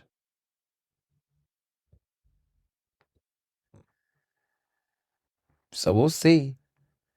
We'll see. Because it's just a lot of things going on. And I don't know. I don't know how to put my finger on it. It would be interesting to see it, but Hakeem Jeffries getting a challenger is going to make it harder for him.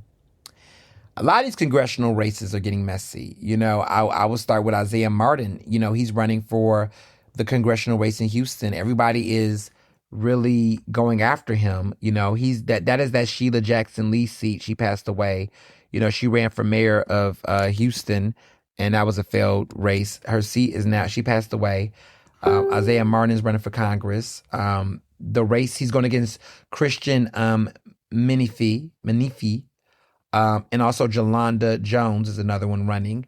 People are saying that Christian Menifee is the front runner for it. He's another black guy. He's 37.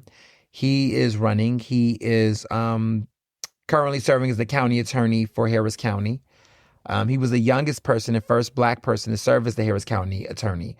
An accomplished man. I mean, pretty much has a very Houston story. I'm from Houston, so I know my way around. I want to tell y'all something that's very funny about Mr. Christian Menifee. He went to my rival high school. I went to Alief Elsick High School. He went to Alief Hastings High School. Our high schools are right next to each other. For those who know Houston, that was our rival school in football in our district. So he's from the Southwest. Like, we're both from the same area in Houston, Texas. I don't really remember him. He's like about his birthday. His birthday is April 18th. I don't think we maybe crossed paths. But he graduated from Alief Hastings High School. He went to college at University of San Antonio and then got his law degree at Washington University. But yeah, we went to rival high schools. I was Alief Elsick, he was Alief Hastings. And so it's just a small world, how things turn. But he's running for Congress. And Isaiah Martin is 27. His birthday is June 24th. And he's running for Congress. And there was a lot of critiques about how he described his relationship with Sheila Jackson Lee. The whole claim that he said he was a senior advisor to her, people said that wasn't true. Seems to be true. Her own chief of staff proven that. But they've been doing a lot of campaign. I feel like he's the victim of a type of smear campaign. Like, Menifee is getting all the support, apparently. That seems to be where the buzz is at as far as endorsements. People like Congresswoman He's gotten endorsements from oh my goodness, the main one that he got, the big endorsement, is coming from a lot of the establishment Democrats over there, and people are really coming out for him. And I think he's the front runner right now. I mean, he's got people like Beto O'Rourke, he's got Jasmine Crockett, he's got some major people endorsing him. Like these endorsements are nothing to sneeze at. I think he's going to win that congressional seat. I think he's going to get it. I mean, he's got Jasmine Crockett. He's got Beto O'Rourke. He's got Colin Alfred, who previously ran. He's a former member of Congress that also ran for Senate against, he ran against Ted Cruz. But he's got some strong Texas Democrats that are like backing him. Like some pretty big heavy hitters are endorsing him. And I know endorsements and everything. So there's a guy named Dexter McCoy, who's the Fort Bend County Commissioner. Dexter McCoy, who is an alpha. He's my frat brother, but we went to school together in middle school. Like we went to middle school together and everything. We were like very much like going neck and neck in competitions and speech and debate competitions and things like that. Funny enough, and now he's the Fort Bend County Commissioner. It's just the world is, y'all. Like is so funny how everybody grows up and becomes accomplished. Like he's doing his big one, and it's just a small world. Like who would have thought? Like he's an alpha. And now he's where he's at now. Who would have thought? Like the world is small. Like, yeah. But this is life. You grow up and it's funny because we were all like in high school and middle school and things, all striving, trying to make a name for ourselves and do certain things. And so to see this take place, pretty big damn deal. Yeah, pretty big damn deal. So that race is heating up. Then you got that messy race for governor. Governor Katie Porter, who is running for governor of California. She is going to pay. So she's trying to succeed Gavin Newsom because he's about to wrap up. Katie Porter, she's a woman. She's a congresswoman, but she is also running for governor right now. That's what she wants to be. Interesting situation. She had aspirations. At one point, I think people were talking to her to run for a Senate seat, and then that didn't happen. Now she's running for governor. She's had a rough week in the press. I mean, there's several videos of her. There's one of her allegedly, well, not allegedly. I mean, it's a video of her lashing out at one of her former staffers, telling them to get out of her, get the fuck out of her shot or whatever, get the hell out of my shot, whatever she said. She snapped. Then she also did not want to do an interview with a reporter from, I believe, CBS Investigations. They wanted to basically talk to her, and she just snapped on this reporter, and it's not a good look. Apparently, she is the front runner. She is the front runner for the seat. Apparently, most people are supporting her, but this bad press is putting a spotlight. They're saying she has anger issues. Yeah, people are saying knives come out for her over all these videos. Everybody's, talking about her. Yeah, they're saying she imploded in this television interview. They said that she verbally abused her ex-husband, calling him a fucking idiot, quote unquote. Yeah, it's a lot. They're framing her, and too fucking dumb to operate a phone is what court documents have reported. They're framing her as an angry woman. They're framing her as an angry woman. And Katie Porter, in my opinion, I listen, I don't have a dog in that race. I'm not running for, the governor's race. I don't live in California, so I can't vote either way. But I guess I'm adding gasoline to the fire here, but I think people are saying, look, there's worse things to see. There's been worse elected officials. That's true, right? No one could probably top Trump right now in showing anger and frustration and things. Things happen. I feel like, at least how the videos look, I'm not saying this is who she is as a person, but Katie Porter reminds me of like those white liberal women who play like they're nice and they're active, but then like they're like the ones who do the microaggressions and the things behind the closed doors. Like any black woman who's ever worked like in a nonprofit knows a Katie Porter, where those type of white women who will always use very cutesy, flowery language, always acting like they're the victim, all of that stuff in public. But when the cameras are not rolling, that's when they're microaggressive and very traumatizing and very violent. Like, I know that woman. I know white women like her. I've met white women like her, like Katie Porter. They play very meta and deep thinking and all those things. And then when no one's looking and watching, that's when the things come out. She just got caught.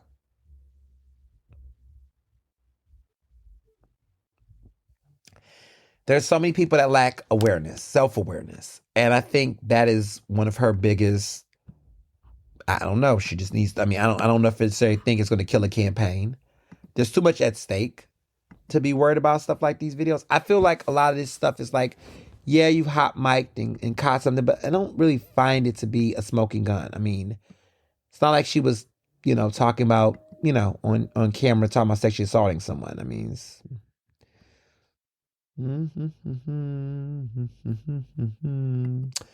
just saying. Priorities, people. Priorities. So, media, because there's a lot going on here in media. There's been a lot of major media changes.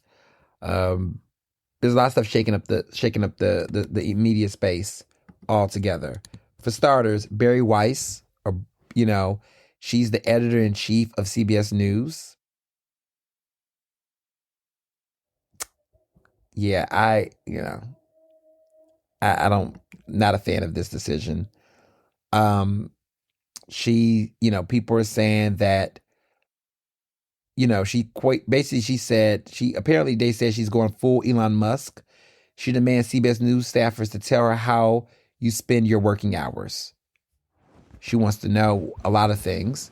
There's a lot of micromanaging, people are saying. People are saying they feel like they have, you know, said they've been Elon Musk. They said that apparently failure to respond will be taken as a resignation.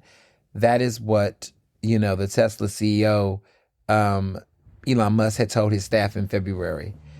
They're saying that she's looking, allegedly they're saying that they're all being dogged or doged, which is what another CBS News journalist had told the independent publication, said. And she, referring to Weiss, is looking out to see who will kiss up to her.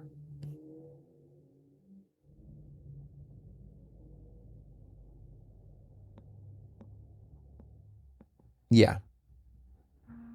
Apparently she's been turning people off there. There's been talk of, and for people who don't understand who Bari Weiss is, if you don't know her background, she has described herself as a radical centrist. She quit the New York Times over its quote unquote illiberal environment, and would appear to have her work cut out for her because she wants to earn the trust of New York CBS News colleagues. She was officially hired by Paramount, which acquired the Free Press, which is a publication she had, for $150 million.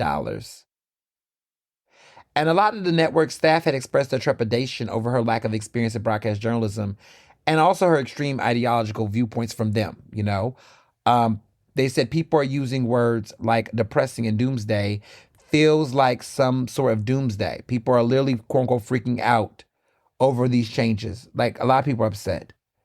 Um, she has really had a moment.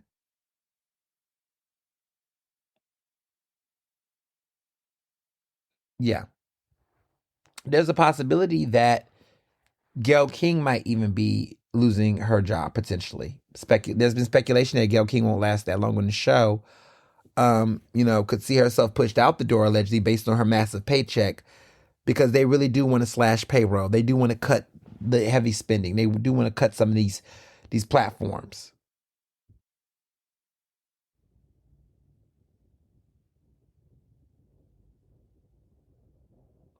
Mm, mm, mm. we see what's happening here in the media world. We really do. I mean, across the board, there is a rise in Cam Newton. Cam Newton, the NFL player, the former NFL player who now turned podcaster, he's a misogynist. I don't know a nice way to say it. He is he's 36. He's a former, professional football quarterback. He's known now for wearing, Willy Wonka outfits. He used to play for the Carolina Panthers and the Patriots at one point. He is a clown. I think he has like 9 kids or something like that. But his immaturity level, I mean, this is a man who does interviews with rappers, asking them about their body counts and asking them questions about who they slept with, who they didn't sleep with, like on the show. Like, he's just disgusting. But this man is winning a media award, like a journalism media award, which is very telling. And, it's just disgusting. And, you know, um, it's just very telling, what's happening here. And this is the stuff that we got to deal with, right? This is an industry that tells us we want fierce journalism, but then they're also celebrating and honoring people like him. He's taking up awards that could be going to actual journalists that has the courage to speak truth to power. But this is where we're at. Sports people trying to be media personalities, the new grift. They all think they have a personality. They all think we want to hear their voice. And unfortunately, there are people that are glued to listening to them.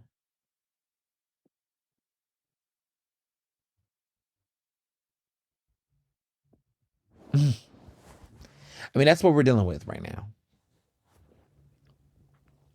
So that's happening.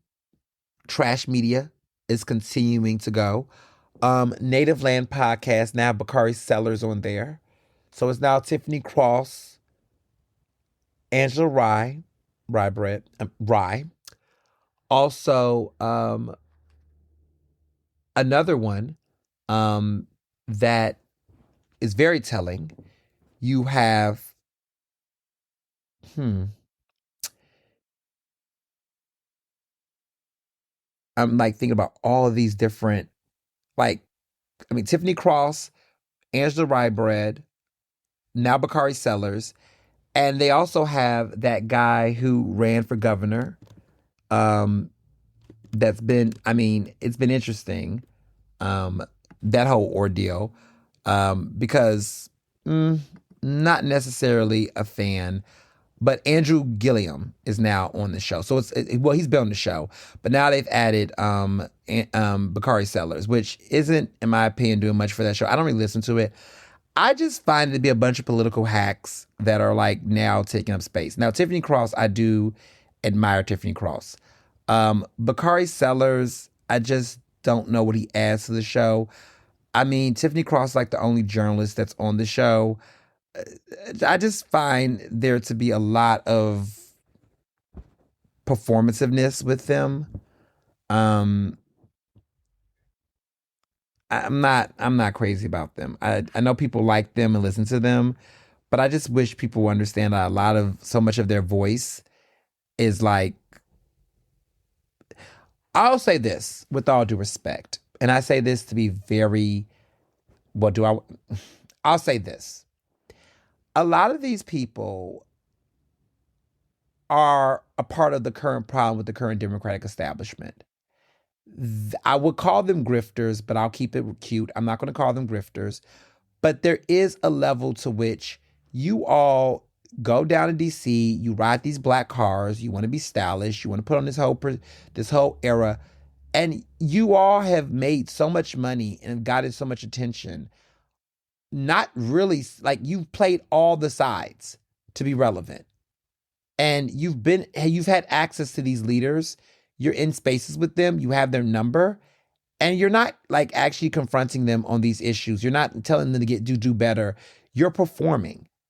And that's what annoys me. It's very DC, DC adjacent, where everyone in DC, they'll turn a coat every election cycle and go, oh, well, it's the Van Jones of it all. And mind you, I'm not calling them Van Jones by all means, but that whole attitude of like, you want people to think, you think you say something bold or whatever, but you're not naming the names. You're not being very specific. You're not willing to actually make potential enemies out of these people. Like, stand on business, confront these people, get your people. They're not doing that. They're sitting around here acting like they're outsiders and they're just weighing in on the outside, looking in like they don't know who these people are. And they're not actually trying to really call them out and name the real problems with them. It's like, it's very passive. And I feel like it's bought. And I feel like that show is just so like low key compromised because they have Bakari Sellers on there. Like, come on, he's a lapdog for Harris. And I mean, there's nothing wrong with liking Kamala Harris. I'm not saying there is anything wrong, but like these are like political consultants that low key got hidden agendas, and they're not fully transparent about who their clients are and where their biases lie. Like they try to act like they're just out here just giving information. It gives op to me. Like I just get an opsense from them, and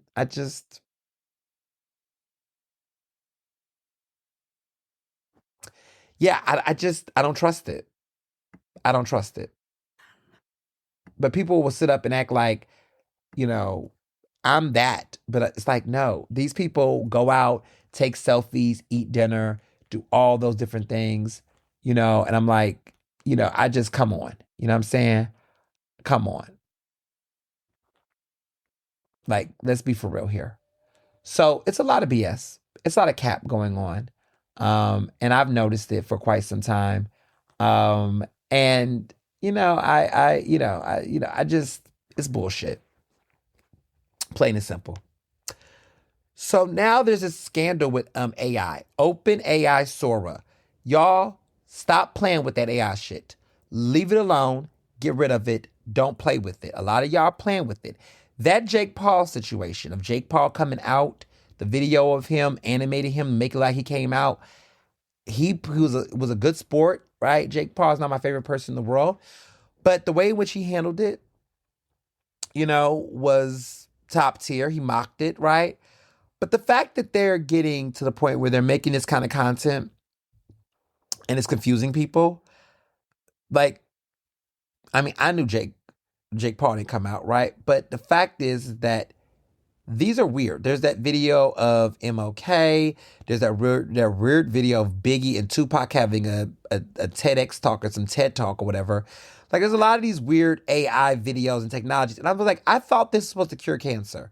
I thought the whole argument for AI was that it's supposed to be modernizing technology to get us closer to cancer-saving research and shit. Like, where is that at? Because all it's been doing is been like largely most of the narratives and aspect of AI seems to be invested in fraudulency, creating deep fakes that, create more problems for folks and just misinform the public. It doesn't seem like it's a public good. It's been creating more problems and solutions, in my opinion, at least the way that they've been marketing this technology. Like, I thought the whole argument was from Sam, at least from Altman, was like, oh, we're doing stuff to save, cure cancer and fix diseases. Like, that was the initial whole sleep all this AI technology. Now it seems like it's going out the window. But things have also gone out the window. Mother Knows of iHeart got laid off last week. Just another Libra, just celebrating a vacation, got laid off. Other hosts have been laid off, retiring. There's been massive layoffs and cuts at iHeart. Now, The Breakfast Club is now coming to Power 99. It was a weekend show. Now it's syndicated. So now the national syndicated shows are taking over original broadcasting. Like Mother Knows, a Black queer voice of radio, an icon. I've known him. Definitely somebody that I've known of Mother Knows for a long time. And to now see their show get cut in this way, to be laid off right after a very lovely, fabulous 50th. I think they just, Mother Knows had just had a whole birthday celebration, like a milestone. And to see them come back with news like that was just really gut wrenching. It truly was. It was definitely very gut wrenching and just so disappointing to see that happen to them. All those years they've been in radio, all those great years, all that service, all that work, to see this take place like this. Yeah. Was very just sad to watch, to see, especially someone who, like I said, has been a pivotal person, a pioneer to the community, someone who's done so much great work, inspiring people, being their true self. Yeah, it was just not a good day to see that. And what's even worse is that it's being replaced by a homophobic program. Like, we're going to see we're going to see more and more of this type of stuff. We're going to see more of people wanting to push this type of stuff. And it's terrible, because think about all of, the good things we've seen, the work that we've done. Mother Nose turned 50 years old. 50 years old earlier this month. 50. And now they're entering their 50s, no longer doing a show like this. Who would ever predicted? After 14 and a half remarkable years, nearly 15 years. Like, they were on air when I was in college. Like, when I first came to Philly, I think Mother Nose was like, my freshman year Mother Nose show had started. And I was like, oh my God, there's a Black queer person on the radio with their own personality, their own vibe. And to see that, man, that was just a lot. That was, very unfortunate. But that's the sign of the times. That's the sign of the media times, And they're not the only one who got cut this week. There was some other, major cuts as well at that station. I mean, we still got Queen Patty. We still got Queen Patty still in the game, over 40 years in the game. But here we are. Here we are. And so, this is a big deal. A lot of people were shocked by these changes. A lot of people. Like, you got all these different shows, all these different voices, people who have been doing this work for so long. But this is the nation. This is the state of the industry we're in. People retiring. People are leaving the industry. People are, shutting it down. It's where we're at. Yep. And Mikey Dread too. Mikey Dread left.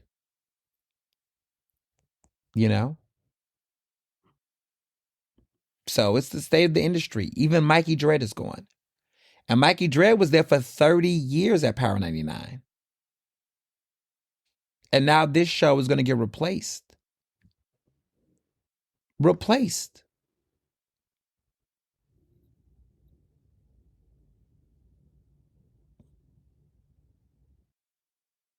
Yeah. This is tough. This is tough. So,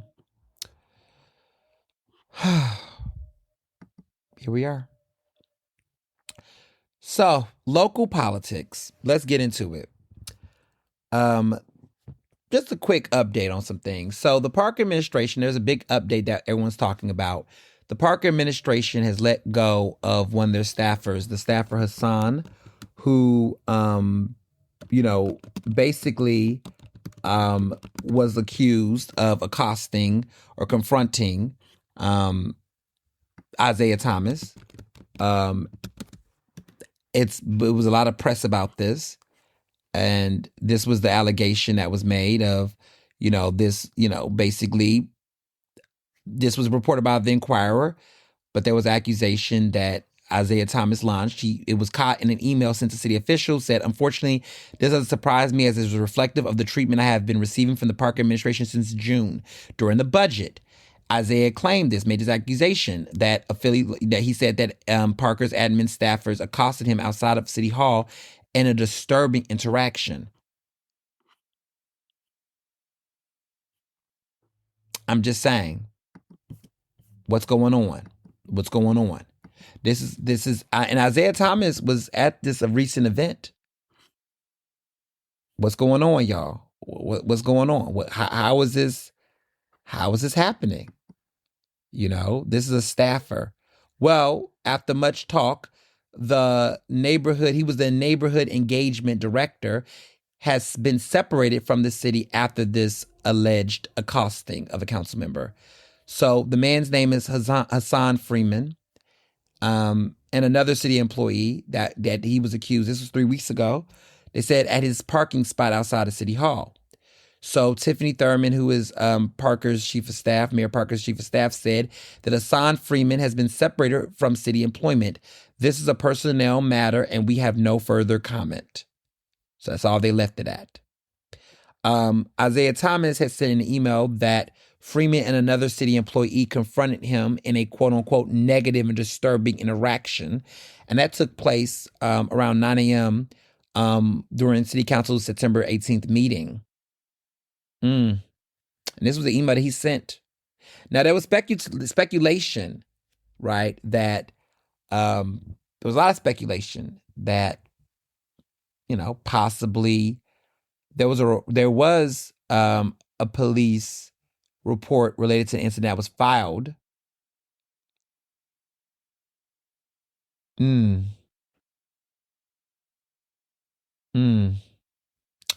It's a lot going on here. Now, apparently, Isaiah Thomas had a tense conversation with the chief deputy mayor, Sinceri Harris. What prompted this confrontation, allegedly, was that they had a tense conversation.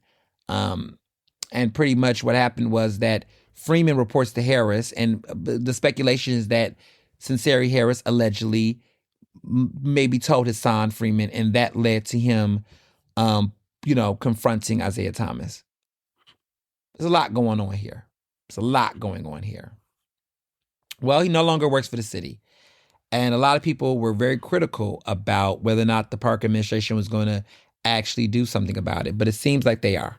They have. And so this is where we're at.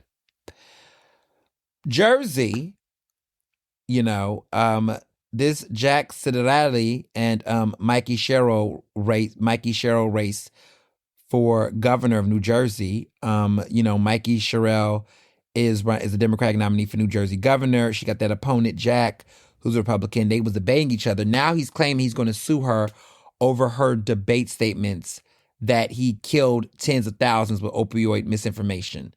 Like, even though she was speaking she wasn't saying it, literally, but he's threatening to sue her. I mean, come on, But here we are. But I want to take some time to talk about, first of all, City Council going super Mondani. There's a lot of talk about affordable housing, a lot of rhetoric from Mondani that's being led by Working Family Party leaders such as Kendra Brooks and Nicholas O'Rourke. They're trying to implement some of Mondani's ideas or some of his proposals around affordability. For example, he has an initiative, or Work has an initiative. He is the council member at large to the Working Families Party. He's the minority whip. He has an initiative called Affordable Philly Now, which people are saying is using language that is reminiscent of the NYC mayoral campaign of Mondani.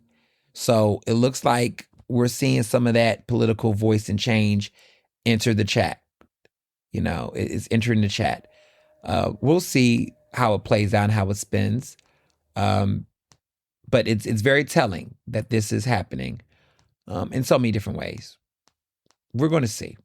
I won't say that I'm skeptical. It's just that I don't know. I don't know about Philly. Like, Philly politics are very fickle. This is a very fickle city. Everybody has their different, inroads of how they want to show up and things like that. It's very telling. But Let's. I don't know. I don't know. I mean, I think this could work. I'm not cynical. There is possibilities. I mean, affordability is a big deal. I'm just wondering how he's going to get support from colleagues that are not in the Working Families Party or not just the progressive base. So this is people like Rue Landau and Jamie Gautier. Like, are they going to build a coalition beyond that to get some support on this? Only time will tell. That is going to be the big one for me. Only time will be able to tell. So we're going to see. We're going to see on that. But I want to take some time to talk about my episode that everyone's talking about right now. It's my interview with Mo Rushdie. Mo Rushdie was my special guest on the latest episode of On the Record with Ernest Owens. It was a very important interview. This is the man who pretty much would be arguably canceled because he spoke up in support of Palestine. He is over the building industry association. And in September, he spoke up in favor of Palestine. He's Muslim. He is Egyptian Muslim, but has family and friends in the Middle East and definitely in Gaza, and he knows Palestinians. And he spoke up criticizing what was happening there and the human rights issues. And there were some individuals within his association when he was the president, that accused him of being anti-Semitic and really led what some consider a smear campaign to try to force a lack of business and support.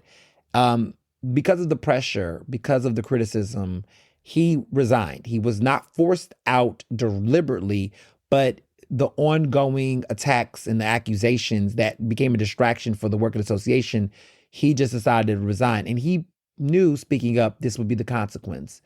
And for people to know, Mo Rushdie, was a big supporter of the 76ers arena. He's a known developer. We, do not agree on a lot of things. Or on that issue, let me say that, with the 76ers arena. And we've had words and we've had conversations. He's a big supporter of Sherelle Parker. I mean, that's not my disagreement or whatever, but he was a big, push of the Sherelle Parker campaign and also the 76ers arena. He's a developer, he has he's one of the big ones. We've had our critiques and things, but one thing about me and what you'll know about me is that I'm going to say when something's right and something's wrong. I think the way that he was dealt with in the press, but dealt with publicly, and looking at people like Ori Fibich that publicly accused him of anti-Semitism, when it's very there's a lot of hypocrisy there. Because I'm going to have to speak up real quick. Let me talk a little bit.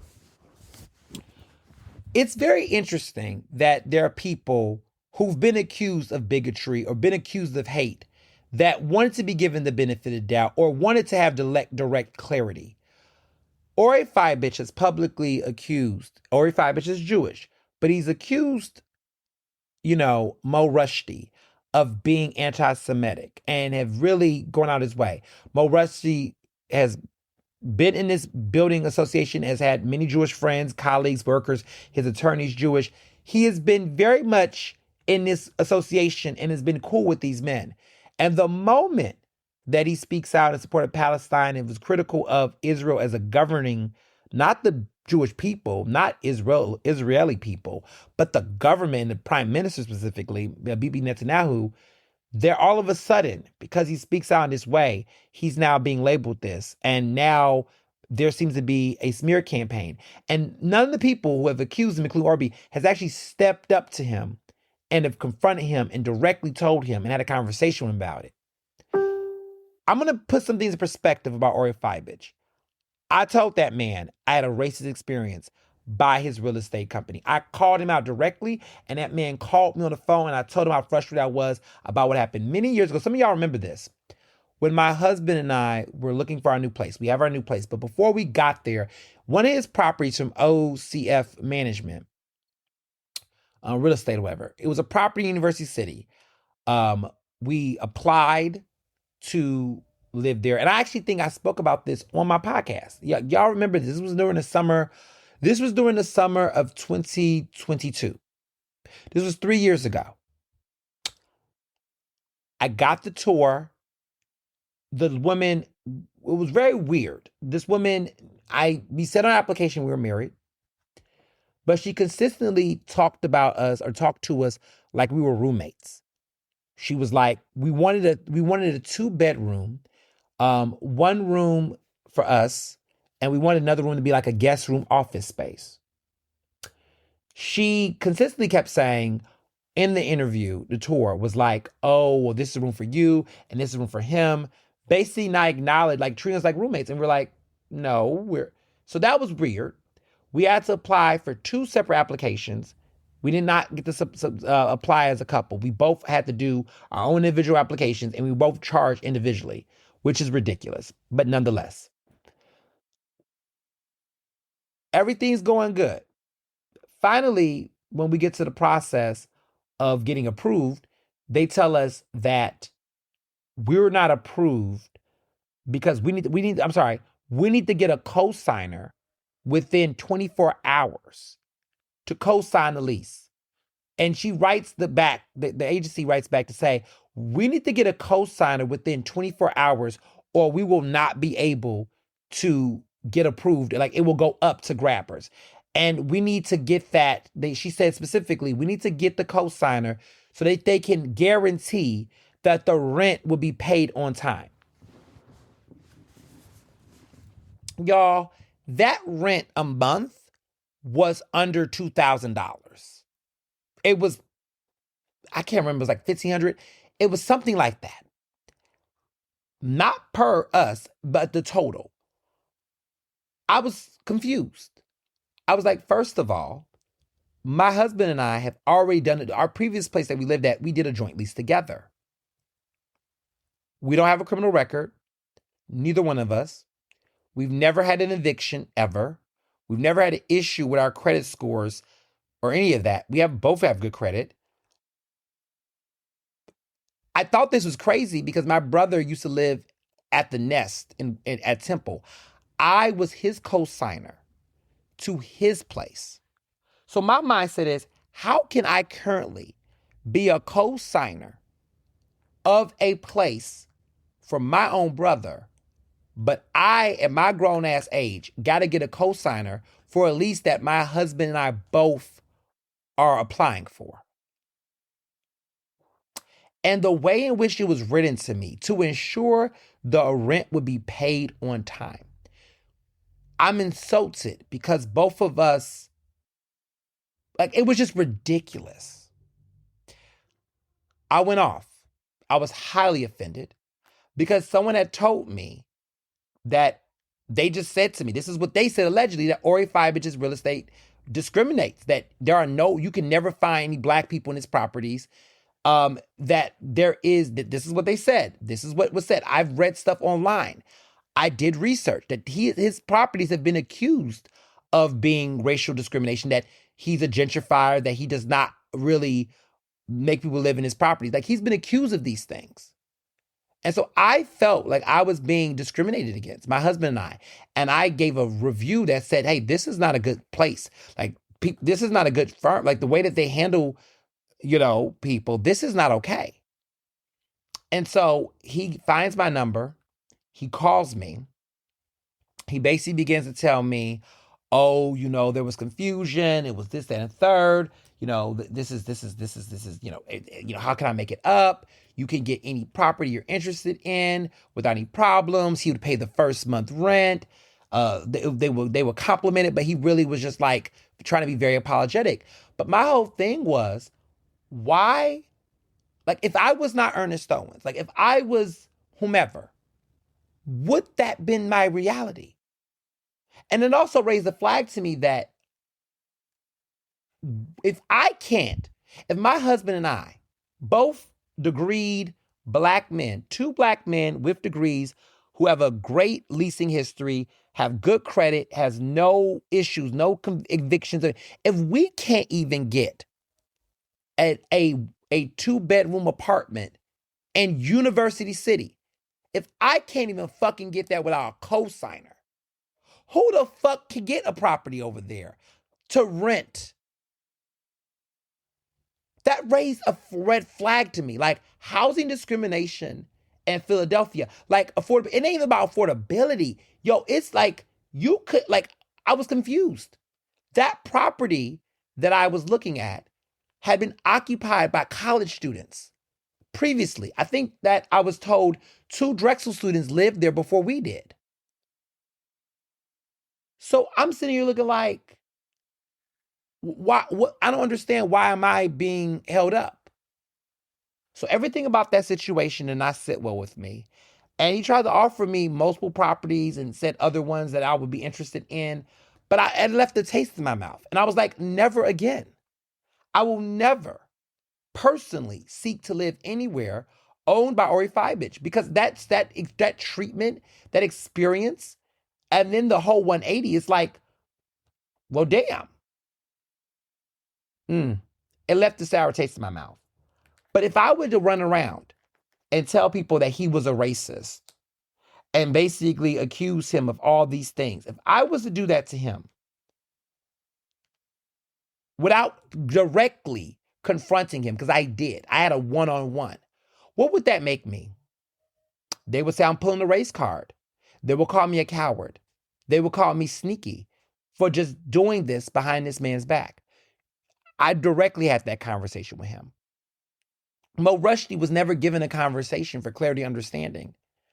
And to be clear, I made it very clear about how I felt.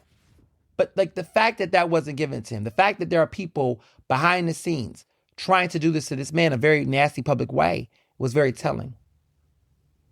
And so I interviewed him on my show because I wanted to set an example, because I wanted people to understand, first of all, if Josh Shapiro can raise a flag and honor a man like Charlie Kirk who had a history of white nationalist thoughts and racist ideals and of insults, and this is a Democrat, why can't we as Democrats or, liberal-minded folk, why can't we provide a space of understanding and different viewpoints within people on our side of the aisle? It's so funny to me how moderates and all these white guys always talk about how they don't like cancel culture, but they embrace it so much. Like I said in my book, The Case for Cancel Culture is not all cancellations are the same. There's a double standard. And I think it's even more telling because Rue Landau, when I listened to Mo Rushdie's speech, he never used the term genocide. But what was very telling to me is that Rue Landau has also, who is a Jewish queer woman, who was also a city council member, she has spoken out against what Israel is doing. And she's a Jewish woman. I don't hear them coming after her in a public way. I don't hear them accusing her of anti-Semitism. Imagine that, right? I don't hear them say anything. There's a lot of people who are Jewish and other folks who have shared similar thoughts, if not more harsh than what Mo Rushdie has shared. And so I just find it to be very biased that because he's Muslim, I saw some of the racist, xenophobic language that was said in the comments of Ori Fibich. Like I saw the post. They were saying, making very Islamophobic slurs and references to him. And not one time did Ori Icy, tell people, hey, don't do that. Don't be Islamophobic. No. He let them talk about some jihad in Philly is what someone said in the comments. Like there was all these nasty remarks that was being made. Some of them I think he may have deleted, but I saw them. And I was mortified by it. And I thought to myself, this is how we act, Philly? Like you think this is an open door to push the same hate? Like even if you think his remarks are problematic, how do you not set the better example? So I was disgusted. And I said to myself, I think, if no one gives this man an opportunity to really speak truth, to really say something about what is going on, we have to say something. Like I'm looking at these comments. Someone said that Gazadelphia is what they posted under Ori Fibich's post. Someone put the comment Gazadelphia. Like, that's so problematic.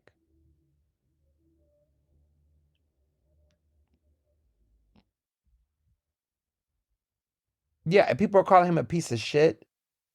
Like, people are, we're going after this man for these thoughts.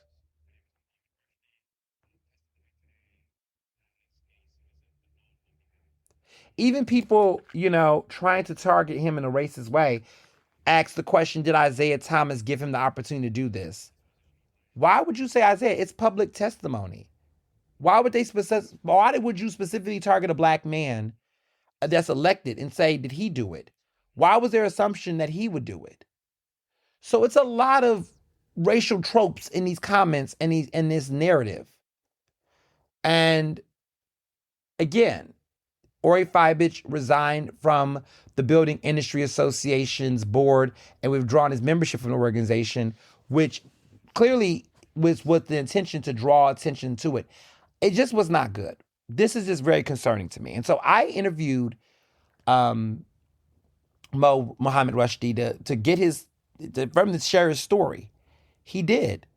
And it was a very important dialogue and a necessary conversation that needed to be had. I also thought it was a moment to talk about the role that tokenism play. Mo Rushdie, in many ways, was, I think, tokenized in many ways. He was one of the few Muslims that were in the construction space that was Arab, that in many ways was favored by a lot of those white men, others in those spaces. And in many ways, some people said that, he had power and influence and he was the only one in the room. And now those same people turn against him. And that's why I tell people, my black and brown folks, we got to be in solidarity because the black queer guy that you had disagreements with over the gentrification of what would have been ruined Chinatown is now the same black queer guy that is giving you a platform to speak your truth in the name of democracy. Look, we may not agree in everything, okay? We could agree to disagree in this country about things, but people should have a space to share their viewpoints and not be silenced, not be, slandered. Like, this is problematic. I don't think Mo Rushdie is anti-Semitic. I don't think Mo Rushdie, that him speaking out, and that the conflation is what's concerning. Criticizing the Israeli government for what they've done, the decisions they've made, is not the same as personally attacking people because of their religious faith and viewpoints. Like, do we understand what anti-Semitism means? And it's used blankly. As somebody who gets accused by some of the same people of, oh, you're a race baiter, you're this. It's funny that they don't ever look at themselves and say, could I be doing the very thing I'm accusing black people of doing? Or where is the legitimate merit here? What is the actual merit? How are you basing this? Or are you just drawing conclusions? Because I could walk around and call a lot of people racist, and I would have a strong claim for it. But I'm very mindful about how I use racism, how I say those terms. But a term could be made. A case could be made for a lot of people. A case could be made for Ori Fibich. I would say easily that there is some Islamophobia in the way that he chose to target him. Why are you not choosing to criticize Rulandar in the same way? Rulandar has been at city council consistently speaking up and speaking for Palestine. But it's funny that only the Muslim Arab individuals that do so, that is when they're called that. Yeah, you got people in your comments calling it Gazadelphia. Why would you say that? Who says that? Why would somebody allow those type of comments to be made? It's very disgusting and despicable. And it's not, neither way. If you think what he says is problematic, should not fathom more hate. So I thought it was important to allow him to have his voice. A lot of people listen to the show. And we're going to sit up here and have people like Josh Shapiro, our governor, give grace and space to honor the legacy of Charlie Kirk. I don't understand how we cannot provide a space for someone we have a different opinion on or might do, like a Mo Rushdie. When he supported Democrats, he has fundraised Democratic campaigns. It's just very telling how people have changed. So I want to put that out there. So I want to be brief on this. You all, this week's Ask Ernest, you all wanted to know my thoughts about CultureCon. I'm going to share my thoughts about CultureCon. There's been a lot of criticism on the internet about, whether CultureCon was a bust, was a success. People have been very critical about it, feeling like it was a ripoff, feeling like it's these things. Here's my thoughts about CultureCon. So if you don't know what CultureCon is, the answer is good. But I'm being sarcastic. It is a, I, I'm very, so they praise themselves. It's in Brooklyn. They praise themselves as having 10,000 creatives and over 200 speakers for 2 days. They do community building, hands-on workshops. They have a career fair and immersive activations that you won't find anywhere else. That is their claim, their praise, right? They call themselves the largest creative festival for creative entrepreneurs, creators, and there's a lot of creative word in this, and cultural influencers. They're sitting at the intersection of creativity and community. They offer these workshops. They say 10,000 creatives come. All these people from all over come. So some of their past speakers have been Issa Rae, Tracy Ellis Ross, Michelle Obama, Will Smith, Spike Lee, Sterling K. Brown, Tyler James Williams, Laurel Roach, Tiana Taylor, Billy Porter. Like, they bring the girls out, okay? So they've brought out some big speakers. So the types of people they invite are what they call creative entrepreneurs, content creators, corporate entrepreneurs, community builders, industry leaders, and curious creatives. That's who they say they bring out. They're saying there's going to be hands-on workshops, unmatched community, make money moves, build your own brand, some tangible takeaways, a jam-packed weekend, career fair and resources. You get to attend this summit, That's what they say. Well, a lot of people questioned the purpose of the event. A lot of people said they felt like they were ripped off. A lot of people, with all these sponsors, they say it's a money grab. They say that it's not worth all the bang. It's a lot of style and no substance. A lot of people had some critiques about the events. They say it's a lot of hype. And yeah, it's very, very telling. But this year, people were very disappointed. Here's my thing. And this is what I will say. Personally, I'm not crazy about conferences like CultureCon. Because I think, for me at least, and I'm talking for myself, I think we need to be clear on what we want to do. Like, I think it's a two-way street. So I'm going to get on them, and I'm going to get on us as the people. So them. I think there is a lot of ambiguity in the way that they market these events.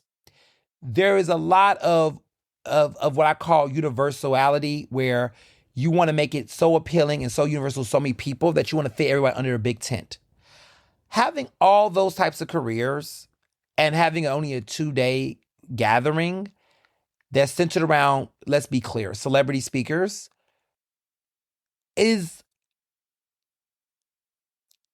with the prices that they're charging, like, I mean, to go to CultureCon, to go to this event, it's very telling.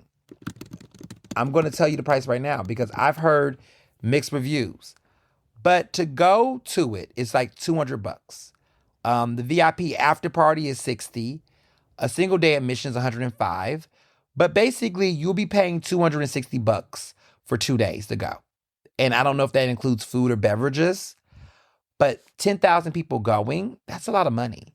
Like, let me pull out my card. Let me just pull out my card, okay? Let's just say that some people might go for a day. They may not go for 2 days. But let's just say on average 200 people. 200 people times 10,000, that's $2 million, roughly. They make about they make $2 million, right? That's how much they make. I mean, with the speakers they're paying, they're probably paying top dollar for some folks. So the profit margin might be interesting. But my issue is that it becomes a question of what are the tangibles? Like, what is the actual goal here? They kept using the word community. And I have to tell people, like, what kind of community and who is it for, right? Are you paying people to just link up?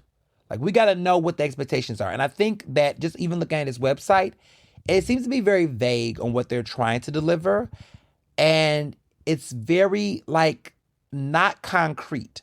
Like, I don't know exactly what the focuses are. Everything is just using the same words. Creative, community, creativity, community, creative, perfect. Like, okay. But what is happening? Okay, some workshops.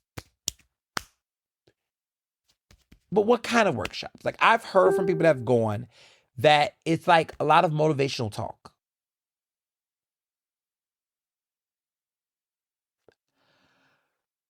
Look, if you can afford to go to something like that and just mix and mingle and just want to be in a room and flex and say you're there, be my guest. But if you're somebody that is actually invested in getting tangible things, I don't necessarily know if this is the place for you, based on what I'm hearing. And so my critique for them is that I feel like they're trying to be everything for a lot of people.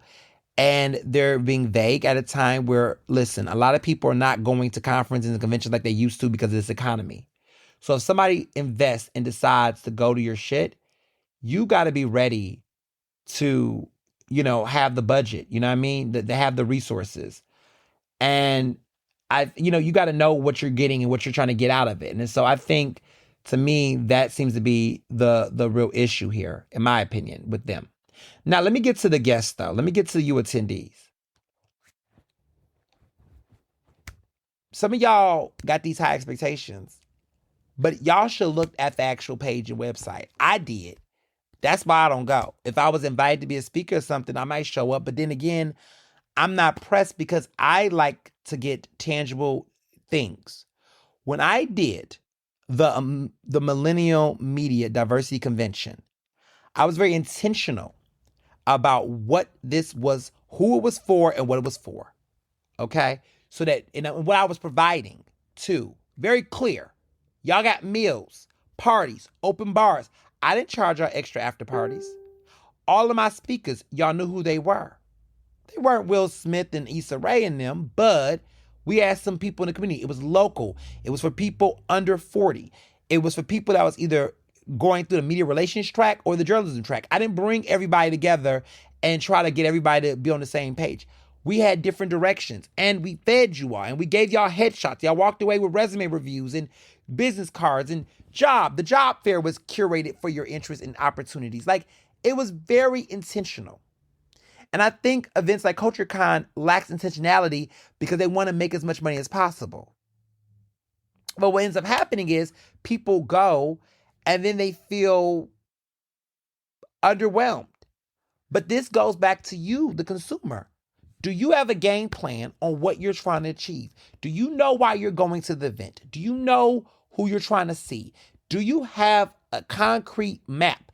Every time I go to any of these conferences, summits, and gatherings, I come in knowing what I'm trying to get out of it, what I want to do, and who I'm trying to meet. For example, I went to the Black Queer Creative Summit that GLAAD had. I was invited to go. I got an opportunity that I would consider an opportunity of a career lifetime to go to that. There was some people in there that I need to meet in person. There was some stuff I need to hear. There were some connections I need to make that's going to set me up for some success down the road. And it was very helpful because I want to be on that circuit. I want to be a public speaker. I mean, I am a public speaker, but I wanted to be a part of the summit in a different type of capacity. And in order to get to that place, to be considered, you need to be in the space. You need to go to the event. I was there for research purposes, y'all. I was there to, number one, learn how these summits work because I incorporated some of the stuff I learned and seeing in that flow to my convention I had a couple of weeks later. A lot of people don't know this, but I changed some things up with my setup based on what I saw that summit do. You all would not even know that, but I wanted to see certain flows, like the way the rooms were. I literally did a room change, setup change, like 2 weeks before my convention after seeing what the Black Queer Creative Summit is. I wanted to study it. And so that was how I was able to do. So I knew going there were several things I wanted to do. One, I wanted to make my face and my presence known with the LA scene. There are people I've seen multiple times at the Grammys. There were certain club promoters, producers, event planners, people in the recording camp in different media spaces. I need to get some FaceTime with those individuals. There are people who have followed me on social media, on the internet. I wanted to, number one, build with them, build a rapport, build a West Coast, East Coast connection.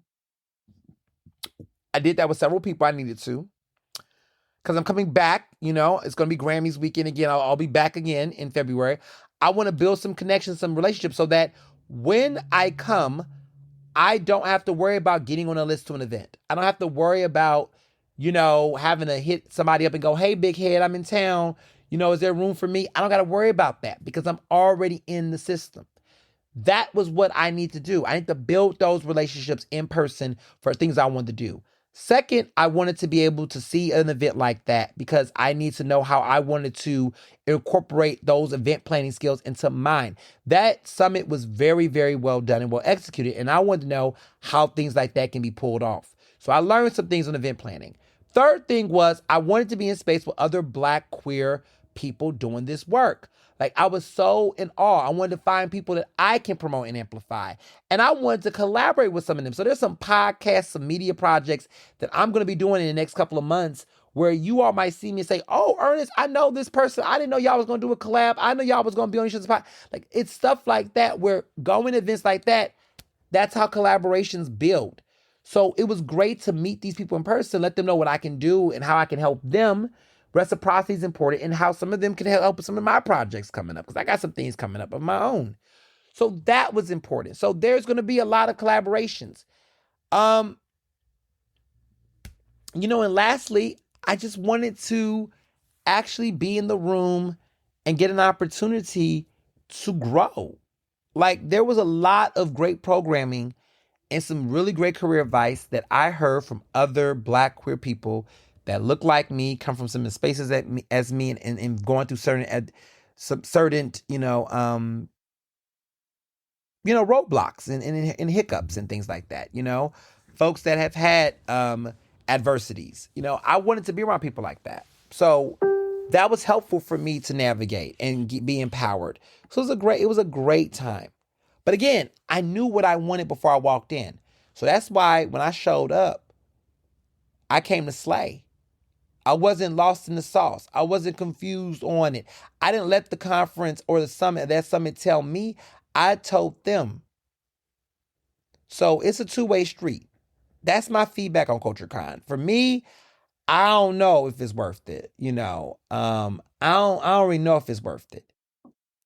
I don't know what it's giving. I don't know. It's right. So far, I ain't that impressed personally. But to each their own. Maybe somebody's going to go there and they're going to connect with other creators and they're going to build off of it. Maybe it's Maybelline. I don't know. So that's that. So moving on. Before I get into movies, I want to talk about Diane Keaton. 79 years old. She passed away this weekend. An icon. A legend in cinema. I grew up watching Diane Keaton films. I know y'all gonna talk about Father the Bride. I was a different girl. I saw Annie Hall, honey. I was an Oscar girl. I love Annie Hall. One of my favorite movies growing up, and I think this is probably was a telltale sign I was gay, was that I was in love with the movie Something's Gotta Give. Yeah, y'all, I was an old soul. For whatever reason, I was into that film. That movie came out like 2003. I remember Diane Keaton winning the Golden Globe for Best Actress in a musical comedy. And she got nominated for an Oscar. She didn't win. She lost to Charlize Theron for Munster, which no one was beating Charlize Theron. How do I know this shit, y'all? I mean, just, it's funny. But I remember she won the Golden Globe for Best Actress in a comedy. And of course, Charlize Theron won for drama and of course won the Oscar for Munster. But I must say, Diane Keaton's performance in Something's Gotta Give was just superb. It was a comedy, a romantic comedy involving two older actors. And they don't really make films like that anymore. But like Jack Nicholson and her were cinematic gold. And like he's been at a phase where he did these types of movies like with As Good As It Gets. But to see two older actors like in their like the golden era of their acting do a film like that together and it'd be about sex and dating and things, I was just in awe of it. It was a great film. For those who are trying to figure out, does this sound familiar? Yeah, it's complicated. You know the one with Meryl Streep. Well, but this is different because Meryl Streep wasn't like Meryl Streep and not Jack Nicholson. No, no, no. They did another movie together though. But um, it's complicated was a film that was a good film. That came out in 2009, and it was with Alec Baldwin and Steve Martin and Meryl Streep. It was a good film, but it was a rom-com that involved Meryl Streep. She divorces her husband, but she goes back to spin the block on her husband, even though her ex-husband, even though they both got like separate love affairs and things. It's different from Something's Gotta Give. Something's Gotta Give is a little bit more messier. I mean, one could argue both of them are messy in their own way, but basically, this aging womanizer, Jack Nicholson's character, he has a young girlfriend. He arrives at a beach house in the Hamptons, and basically, this guy is an old cat daddy who dates this super young girl and basically falls for her mother, which is around his age. Very different film. It was written, produced, and directed by Nancy Meyers. Like, this is like Keanu Reeves is her boyfriend in the film. Okay, this was a classic, y'all. If you have not seen Something's Gotta Give.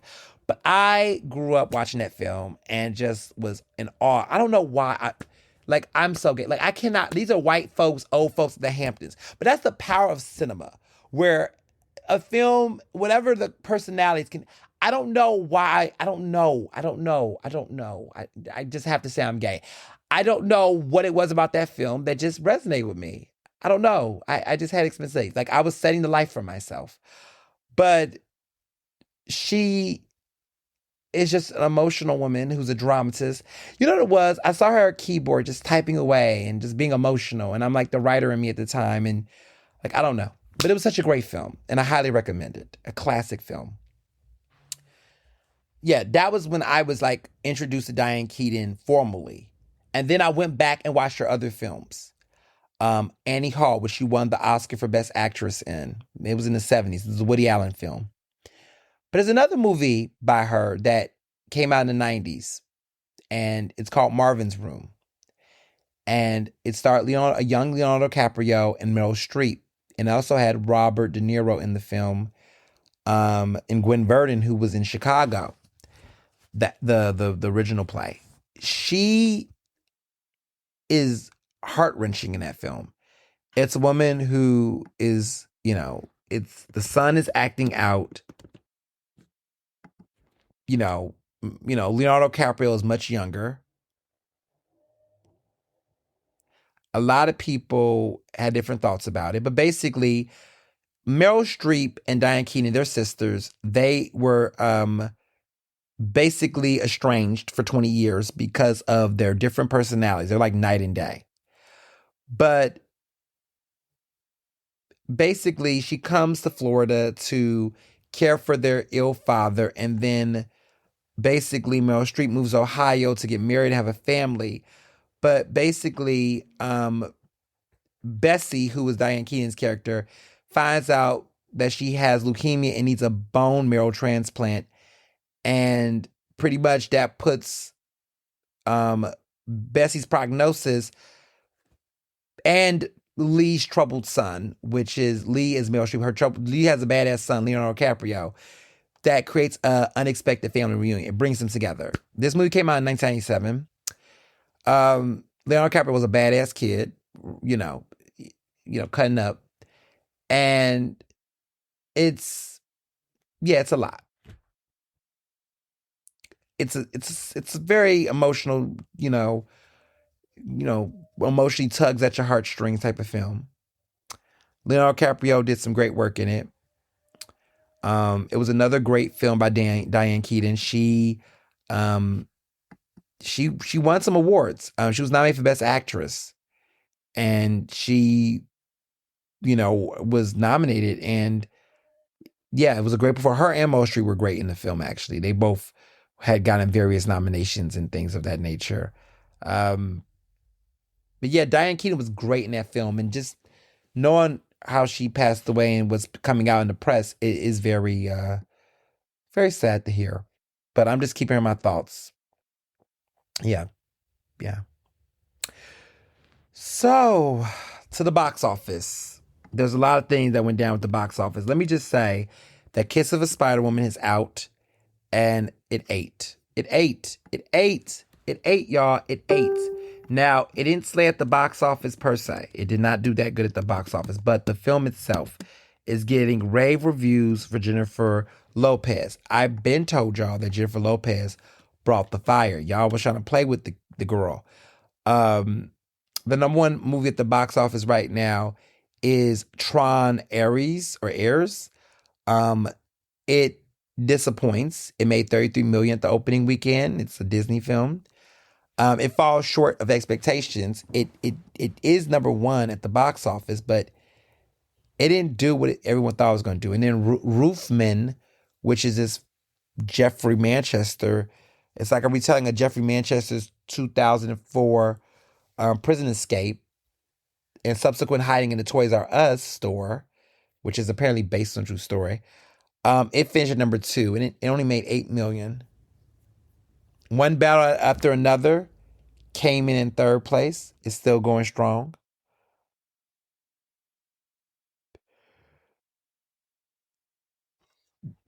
But the box office is not looking that good. It didn't really. There was no real splash this week. It was not a real splash this week in general, and it was very telling in so many different ways. It was very telling about the currency of the box office.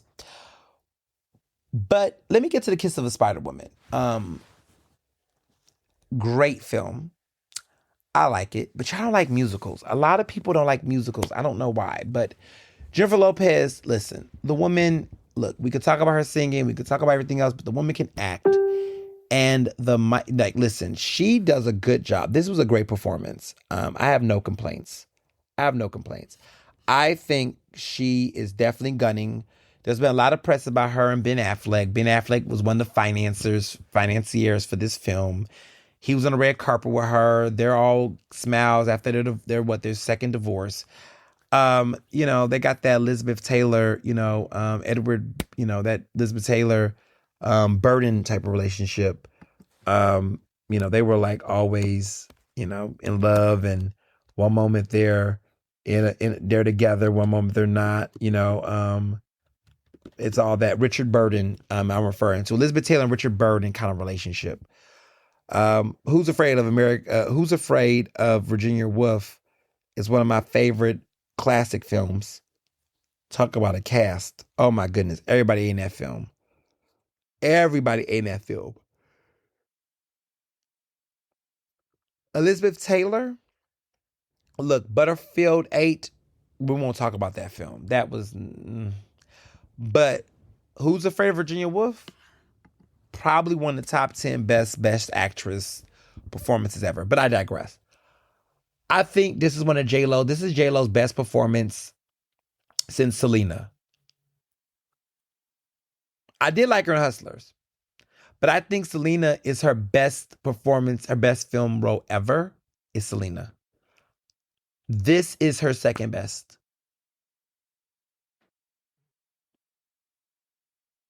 She is great in this film. And I think a lot of people need to watch it. I think a lot of people need to stop talking about all the other shit. I know J-Lo got a lot of stuff going on. She's always a lot. But J-Lo brings it, y'all. And I gotta give her guts. She is gunning for this Best Supporting Actress Oscar. I'm letting y'all know now. Expect the nominations at the Golden Globes and expect her to get her first Oscar nomination. I just don't see the category right now. Everyone's talking about Ariana Grande, Chase Infinity, who is in One Battle at a Time, is now going for lead actress. I thought if Chase Infinity was going to go for Best Supporting Actress, she was going to lock it down.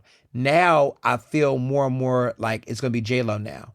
People think it's going to be Ariana Grande. I don't know. I don't know. That's a tough call to make. I don't know if they're going to give it to her. I feel like last year would have been her bigger year to get it.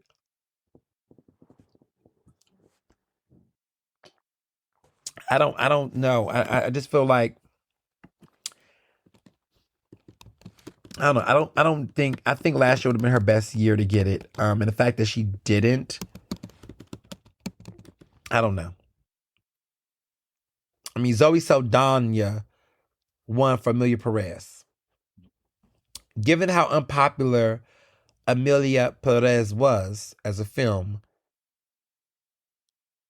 I don't see how she could have won that year.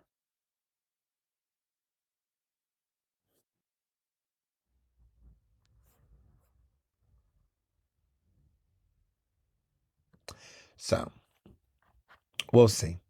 We'll see. I wonder if she's even gonna get nominated again for the same role. Could you imagine that? Like the sequel. Like I wonder if the verdict is even out that Ariana Grande will even get nominated again for the same role. Like they might just skip her over because she's playing the same character. Who knows? That's another interesting point. Other big things happening right now. Timothy Chalamet, he's gunning for Best Actor. I could see another Best Actor nomination for him. This time is another biopic. Timothy Chalamet, uh, another biopic, right? This time is Marty Supreme. Everyone's saying that this is his best film outside of playing young Bob Dylan, that this actually is going to be the film. And I feel like he's now rising to the occasion of being like, is he going to now be that actor? Like everybody had high hopes for Timothy Chalamet. And I must say that, he's pretty much lived them. He's played in some good roles and some good films as a young actor. But there was a moment where people was like, is he, he was doing some box office stuff. He was doing, certain films, Dune and everything. Call Me By Your Name was his big debut.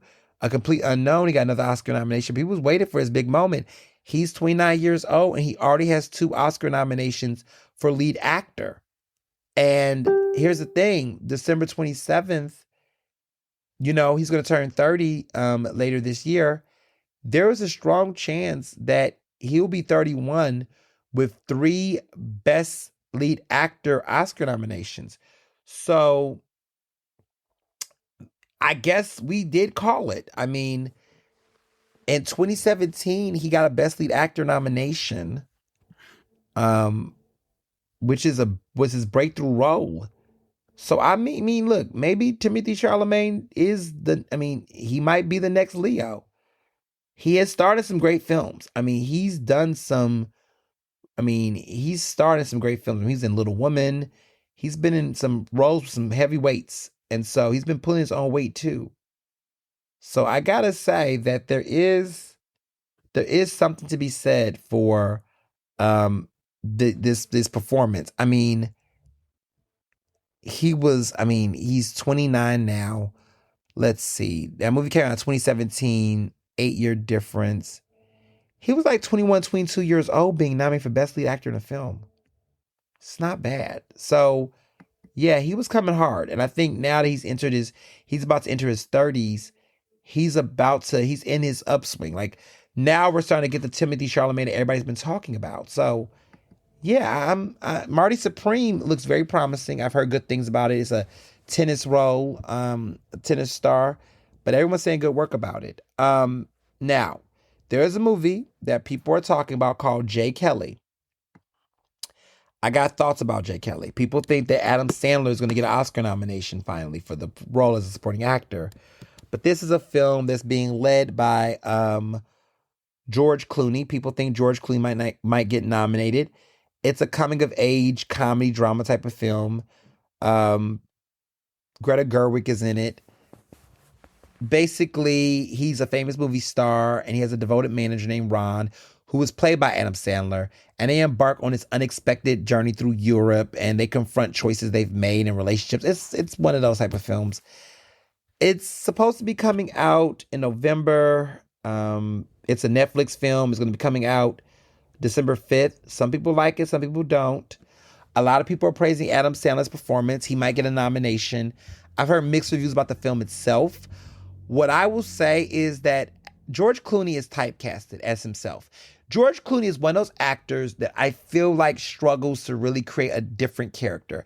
He was in the film Syriana, won Best Supporting Actor, like I want to say, over 20 years ago. But ever since then, I feel like it's actually been 20 years since he won Best Supporting Actor. And a lot of the films since then, to be honest, I feel like he's always kind of like playing himself. Like Ocean's 11, George Clooney was like basically playing himself. Like Michael Clayton, which everyone loves that film. I struggle with Michael Clayton. Like I have my moments where I feel like it's super deep, and there's moments I'm like, I don't know. The older I get, it ages on me better. But like, I don't know. Michael Clayton is like up and down. There were some good performances. Like Tilda Swinton and Michael Clayton was fire, right? And I would even say like, I mean, Michael Clayton. I did not think that George Clooney was the best thing. The Descendants, like, I just feel like he's always playing himself, like in some type of way. And I mean, that's his charm. Like, you know who also does that really well? Julia Roberts. Julia Roberts cannot not play herself. I feel like every time I see Julia Roberts, she's always playing herself or she's playing a version of herself. Like, I can never feel like she's ever immersed truly in the character. Like Aaron Brockovich, I was like, is she playing a person or she's playing herself? I can't tell. I feel like that's the kind of actors they are. A good example of this is like Morgan Freeman. Like I feel like Morgan Freeman's playing Morgan Freeman. I never feel like he's getting lost in a role. Like at a certain point, their voice, their whole aesthetic is them. Denzel has had some moments. Viola Davis, no, she gets immersed. But like Meryl Streep is a character actor. Like she gets into a character. She's never playing the same character. You know, like, I don't know. Like, you know, there's certain actors who are just playing themselves. Like Tom Wilkerson and Michael Clayton was good, was very good. Tilda Swinton was really good. I'm just saying, like, there's people who are acting and there's people that are doing. And I just sometimes feel like, I don't know, we just be giving people way too much dip. So I don't know. George Clooney and Jay Kelly, like Up in the Air. George Clooney was playing himself in Up in the Air, y'all. Like, I digress. I'm not crazy about his performance. I want to see Adam Sandler's performance. Uncut Gems, people argue he should have been nominated for Best Actor. That was a very competitive year. So hopefully Adam Sandler can pull out an Oscar nomination for something. It would be nice. And maybe even win. We'll see. So in music, because I got to talk about music, Taylor Swift has the biggest. She sold over 4 million albums. She is the highest selling first week sales artist of the modern era. She's that girl in sales. Now, she's been really coming out talking about music and saying, look, she knows she's got critics, but pretty much she don't care if they like it or not. Listen, I mean, girl, get how you live. Get how you live. I mean, I think at this point, where I'm at with the album is I like Fate of Ophelia. It's been growing on me. You know, I was getting on my friends' nerves this weekend because I was singing the main verse, you know. Ophelia, keep it 100 on the land, the sea, the sky, pledge allegiance to your hands, your team, your heart. You know, that's the bop. Okay. Okay, y'all don't know anything about that. I love the video too. The video is really good. I ain't gonna hold y'all. That video is very good. Listen, the video was good. The video eats. The video really does eat. Look, I know what y'all say about the album. I know the problems. I know it has problems. I know it's not perfect.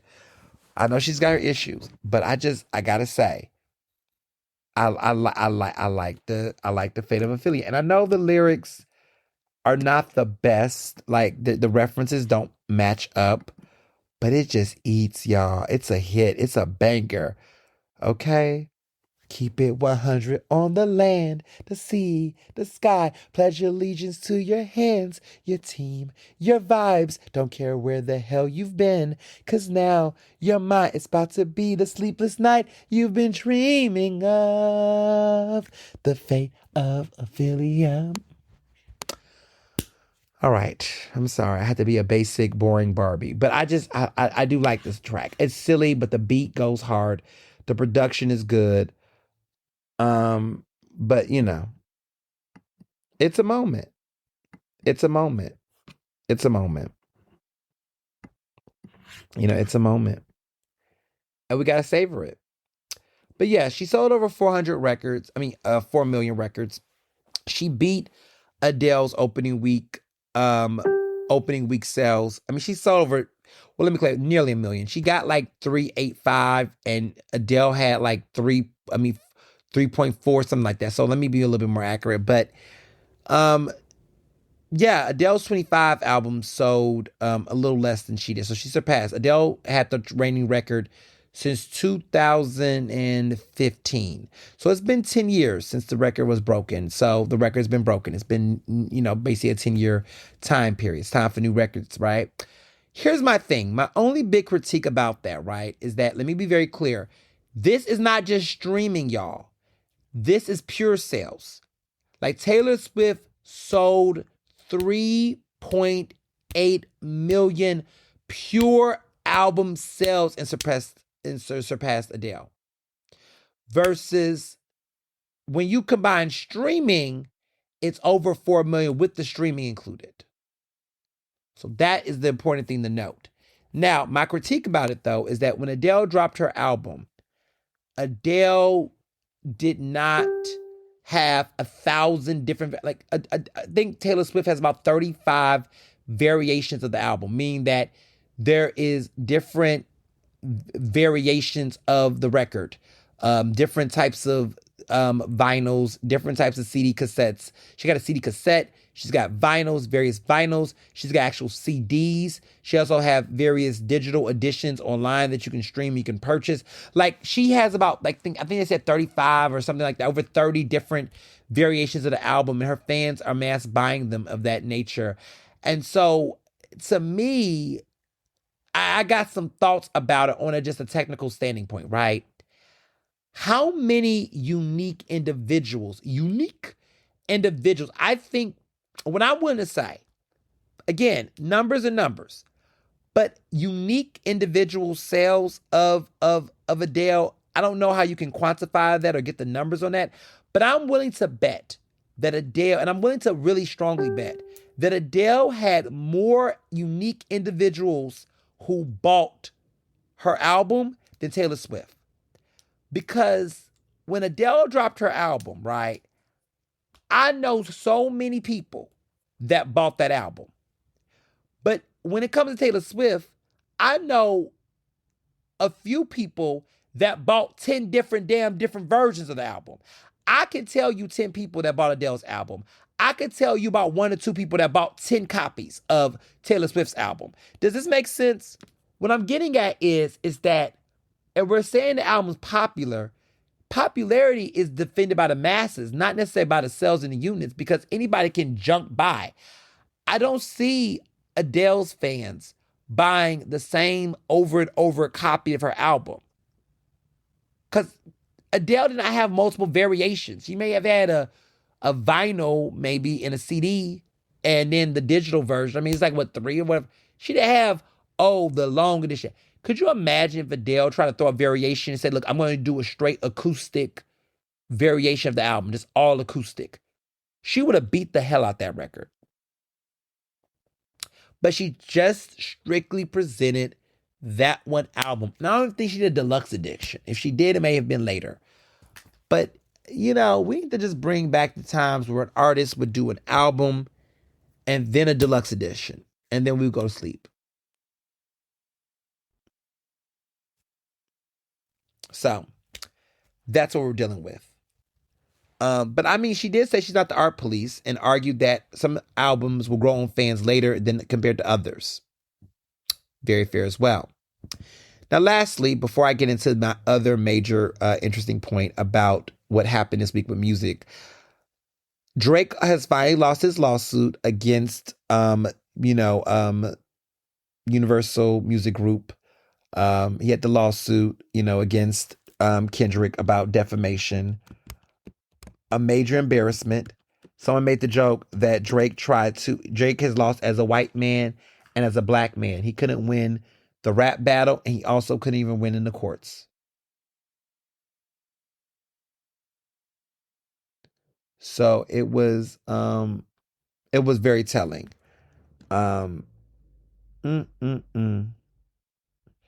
Very telling.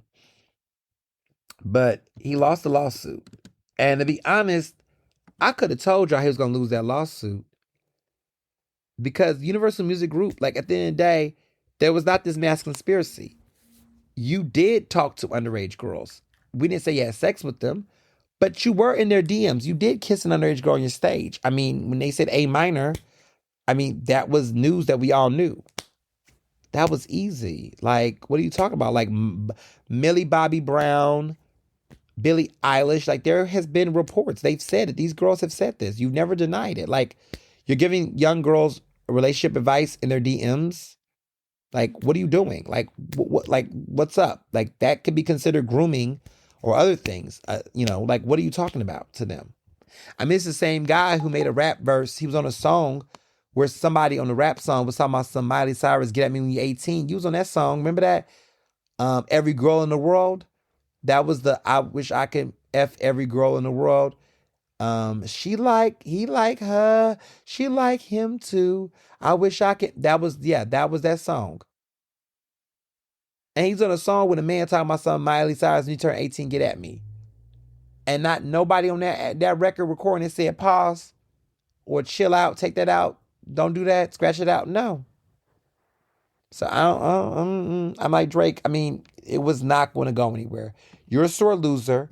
You made allegations against Kendrick. Don't be mad that he just won you in that. Don't be salty. So now this brings me to Rolling Stone did a list of the best songs of the 21st century thus far. They had 250 songs. I'm not about to get into all of the songs because I got my own opinions about this list. I'm going to tell you what they are in ranking order. I'm not going to go through all 250. I'm going to go through the top 20. And I'm going to tell you what pissed me off about the list because I got some thoughts. So I'm just going to talk about the 20. I'm going to talk about 20 down on down because I feel like that's when the list gets interesting anyway. So these are all the top. This is the Rolling Stones list of the top 20. I'm going to do 20. I'm going to do the top 25. These are what they consider the best songs of the 21st century thus far. Number 25, Jay-Z, 99 Problems. Number 24, D'Angelo, Untitled, How Does It Feel? Number 23, Chappell Roan, Pink Pony Club. Number 22, Wizkid featuring Tim's Essence. Number 21, Lady Gaga, Bad Romance. Number 20, Stacey Lacey, Bad Habit. Number 19, Adele, Someone Like You. Number 18, Billie Eilish, Bad Guy. Number 17, Drake, Hotline Bling. Number 16, Mariah Carey, We Belong Together. Number 15, Outkast, B.O.B., Bombs Over Baghdad. Number 14, Daddy Yankee, Gasolina. Number 13, SZA, Snooze. Number 11, Bad Bunny, Negra Flow, and Jarrell and Randy, Safarera. Number 10, Frank Ocean, Thinking About You. Number 9, Britney Spears, Toxic. Number 8, Radiohead, Idiotique. Or Idiotech. Number 7, Kendrick Lamar, All Right. Number 6, Robin, Dancing on My Own. Number 5, Taylor Swift, All Too Well. Number 4, The White Stripes, Seven Nation Army. Number 3, Beyonce featuring Jay-Z, Crazy in Love. Number 2, Yeah Yeah Yeahs, Maps. And number 11, Missy Elliott, Get Your Freak On. Okay. So some of my critiques about this is I believe that We Belong Together deserves to be in the top 5. Period. Like, what the fuck are we talking about? Second of all, I like Crazy in Love by Beyonce. It's cute. But Single Ladies, in my opinion, I would swap out Single Ladies for Crazy in Love, in my opinion. I mean, that was the more, Crazy in Love is great, but like, Single Ladies is the more catchier song and also was the more, she won the Grammy for Song of the Year for crying out loud. Are we talking songs or records? I don't even know. Where is Rihanna, Umbrella? Like, Umbrella should be here. Where is Umbrella? Like, Umbrella was like one of the most major crossover. Again, like, where is Umbrella? Adele, Someone Like You is a beautiful song. But, Hello could have easily been there. what are we doing? Like, that just took me for a loop. We Found Love should have been in the top 25 then, right? Where is Uptown Funk? Where is Just the Way You Are? Where is any of the songs from Bruno Mars? Why is Bruno Mars not in the top 25? Bruno Mars has been given hit after hit, song after song. Where is he at on this list? Thinking Out Loud by Ed Sheeran should have easily been in the top 20, at least. Taylor Swift, okay, All Too Well, I'll give them that. All Too Well is definitely one of Taylor Swift's most iconic songs. I'll give them that for Taylor Swift. I get it, right? Kendrick's All Right, We Gonna Be All Right is a good song too. But I would have put They Not Like Us above that on the lyricism. I think they moved Snooze 2 up. How is Snooze ahead of We Belong Together? I just feel like at this point, these lists are meant to trigger people and make all types of reactions. I'm trying to be nice, but I'm sitting here looking like there's so many like egregious like things left off. So yeah, I'm very critical about that. But moving on. This week in TV, Abbott Elementary was great. Again, another great week. This has been a good season. They're having fun. They're like censored. There's a lot of bleeping that's going on. There's a lot of bleeping that I enjoy. There's a lot of humor. Everyone's like characters are returning. They're doing a good job thus far this season. I like it. Talk about people who are not doing a good job. Munster, that new edition of the Ed Gein story that is by Ryan Murphy. Ryan Murphy, y'all, there are so many critiques about how none of this is accurate.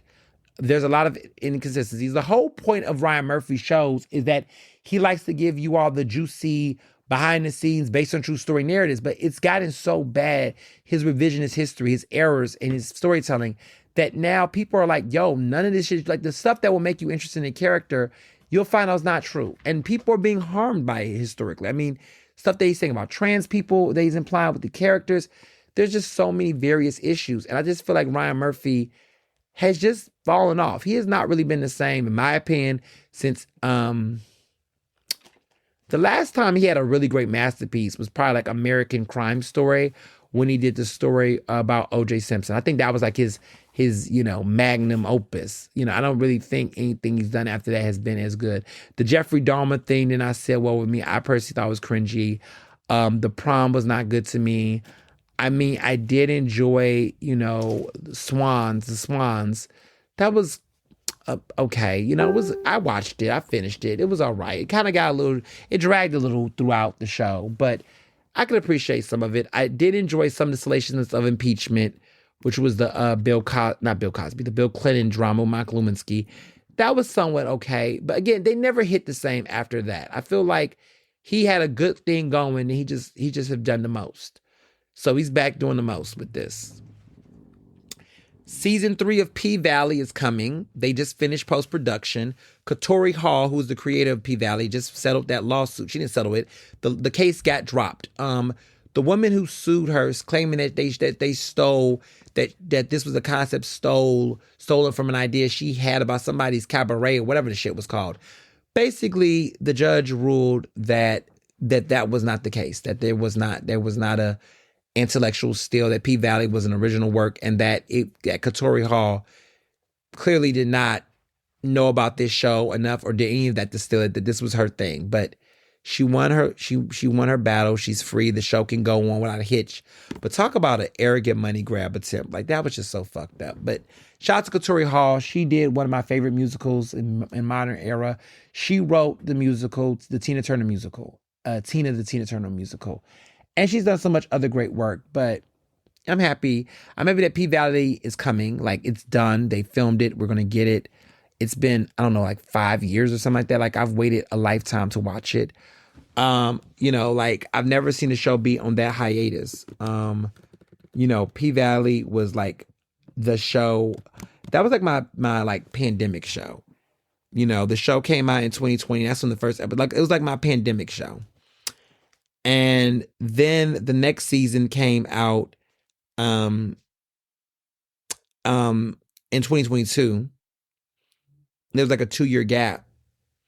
And so now I guess I'm being dramatic. I guess it's been 3 years, but that's a long ass time for a TV show. You know, Down in the Valley was that show, that song. But I've met Nico Anand, who's the lead actor.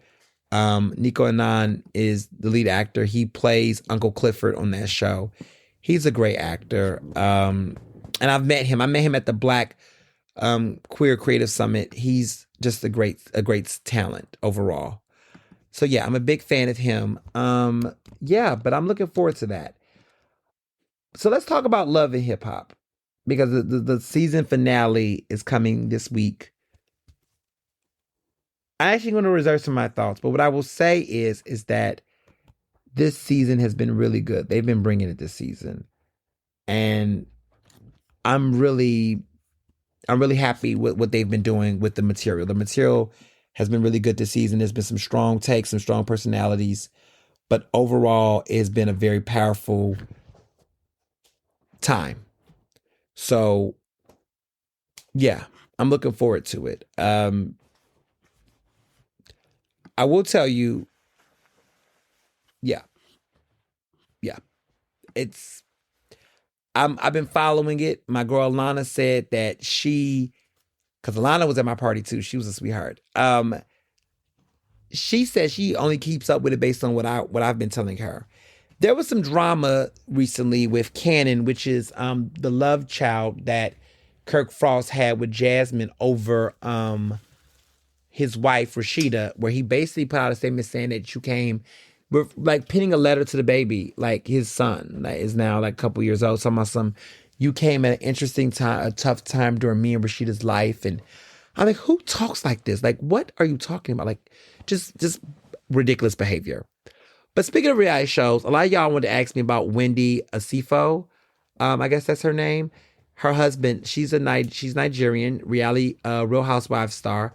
What's sad about her is that she was on Real Housewives of Potomac. She's 41 years old. Her and her husband, Eddie, have been arrested and charged with fraud. They're facing 16 charges, including 7 felonies in relation to a burglary that the couple reported earlier in April of last year. They basically returned from a trip from Jamaica and said that they found their bedroom ransacked with numerous designer bags and jewelry allegedly taken. That's what they claimed. However, it's been found that she was arrested and her husband because they found out that basically they were seen in a social media post wearing a diamond ring that she said was reportedly stolen. They're charged with giving false misleading information and fraud in excess of $300. They were booked in Westminster, Maryland. They were released after posting bail of $50,000 each. They were smiling in their mug shots. You know, it's a lot going on.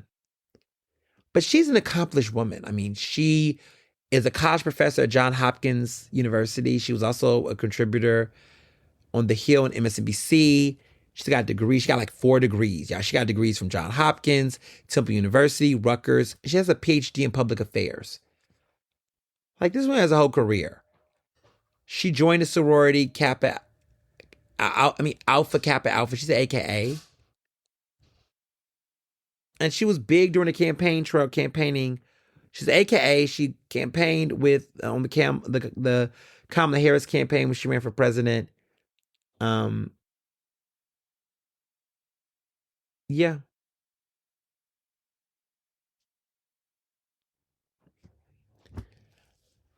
I don't know. I just don't understand. Like, you know, what's interesting to me, a theory that a friend had told me was that with these reality stars, is that when the really smart, intelligent ones get on these shows, they feel desperate to have to stay because they feel like the shows are going to open up these doors, but then the show really don't.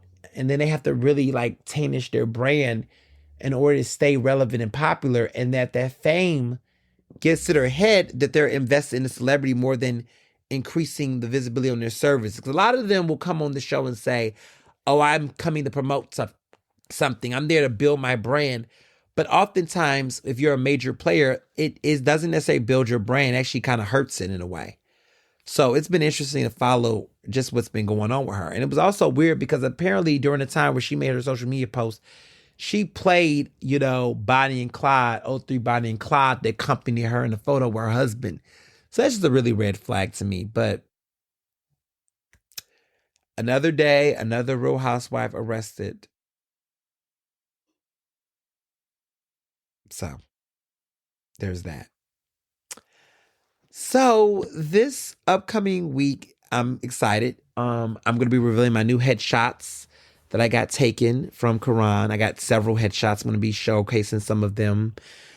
Working on some other things. I'll be going for the weekend. I'm actually going to be in D.C. Mr. Johnson and I are going to have a nice little anniversary because our anniversary is on October 16th. So we're going to have a lovely, anniversary in D.C. We're going to celebrate it. We're going to go to some really great restaurants.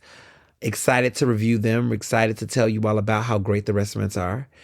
But it's going to be a good time. It's going to be a time of love and celebration and just a continuation of the birthday vibes as we get into the wedding vibes. And yeah, this is why I love October. This is why October is my favorite month. It's also Breast Cancer Awareness Month. So make sure for both genders, like breast cancer can happen to men too. Matthew knows had a breast cancer scare situation a couple of years ago. So he's been spreading awareness. But October, wear your pink. Wear your pink to let people know about the importance of breast cancer awareness. And it's not just for women, it's for everybody. So make sure you get checked out if you feel like there's something going on in that area. Don't be ashamed. Don't be triggered. Like I said earlier in the podcast, take care of your health and maintain yourself and do the things that needs to be done. So yeah, this week is going to be action packed. I got my students. Oh my goodness. They're starting to work on their, one of their major assignments now. Cause we're in that hot spot. So when I do my classes in the fall, I always tell them September is like the time for them to get warmed up. And then October, things get orange. And then November, fire. Because, they about to exit out in this early December. So it's like, this is the time where things are warming up. So I'm excited to grade and see what they're about and what they're doing. And just enjoying all the good things that's been happening this month and more to come for sure. Okay. Like I said before, follow my hint. More to come for sure. And as always, be well and be best. Ernestly Speaking is recorded in Philadelphia, Pennsylvania, and can be found on Apple Podcasts, Google Podcasts. To stay up to date with the latest on the show, follow me on Facebook, Twitter, and Instagram at Mr. Ernest Owens. Use the hashtag Ernestly Speaking to tell me what you thought about this episode, and check out my website at ernestowens.com.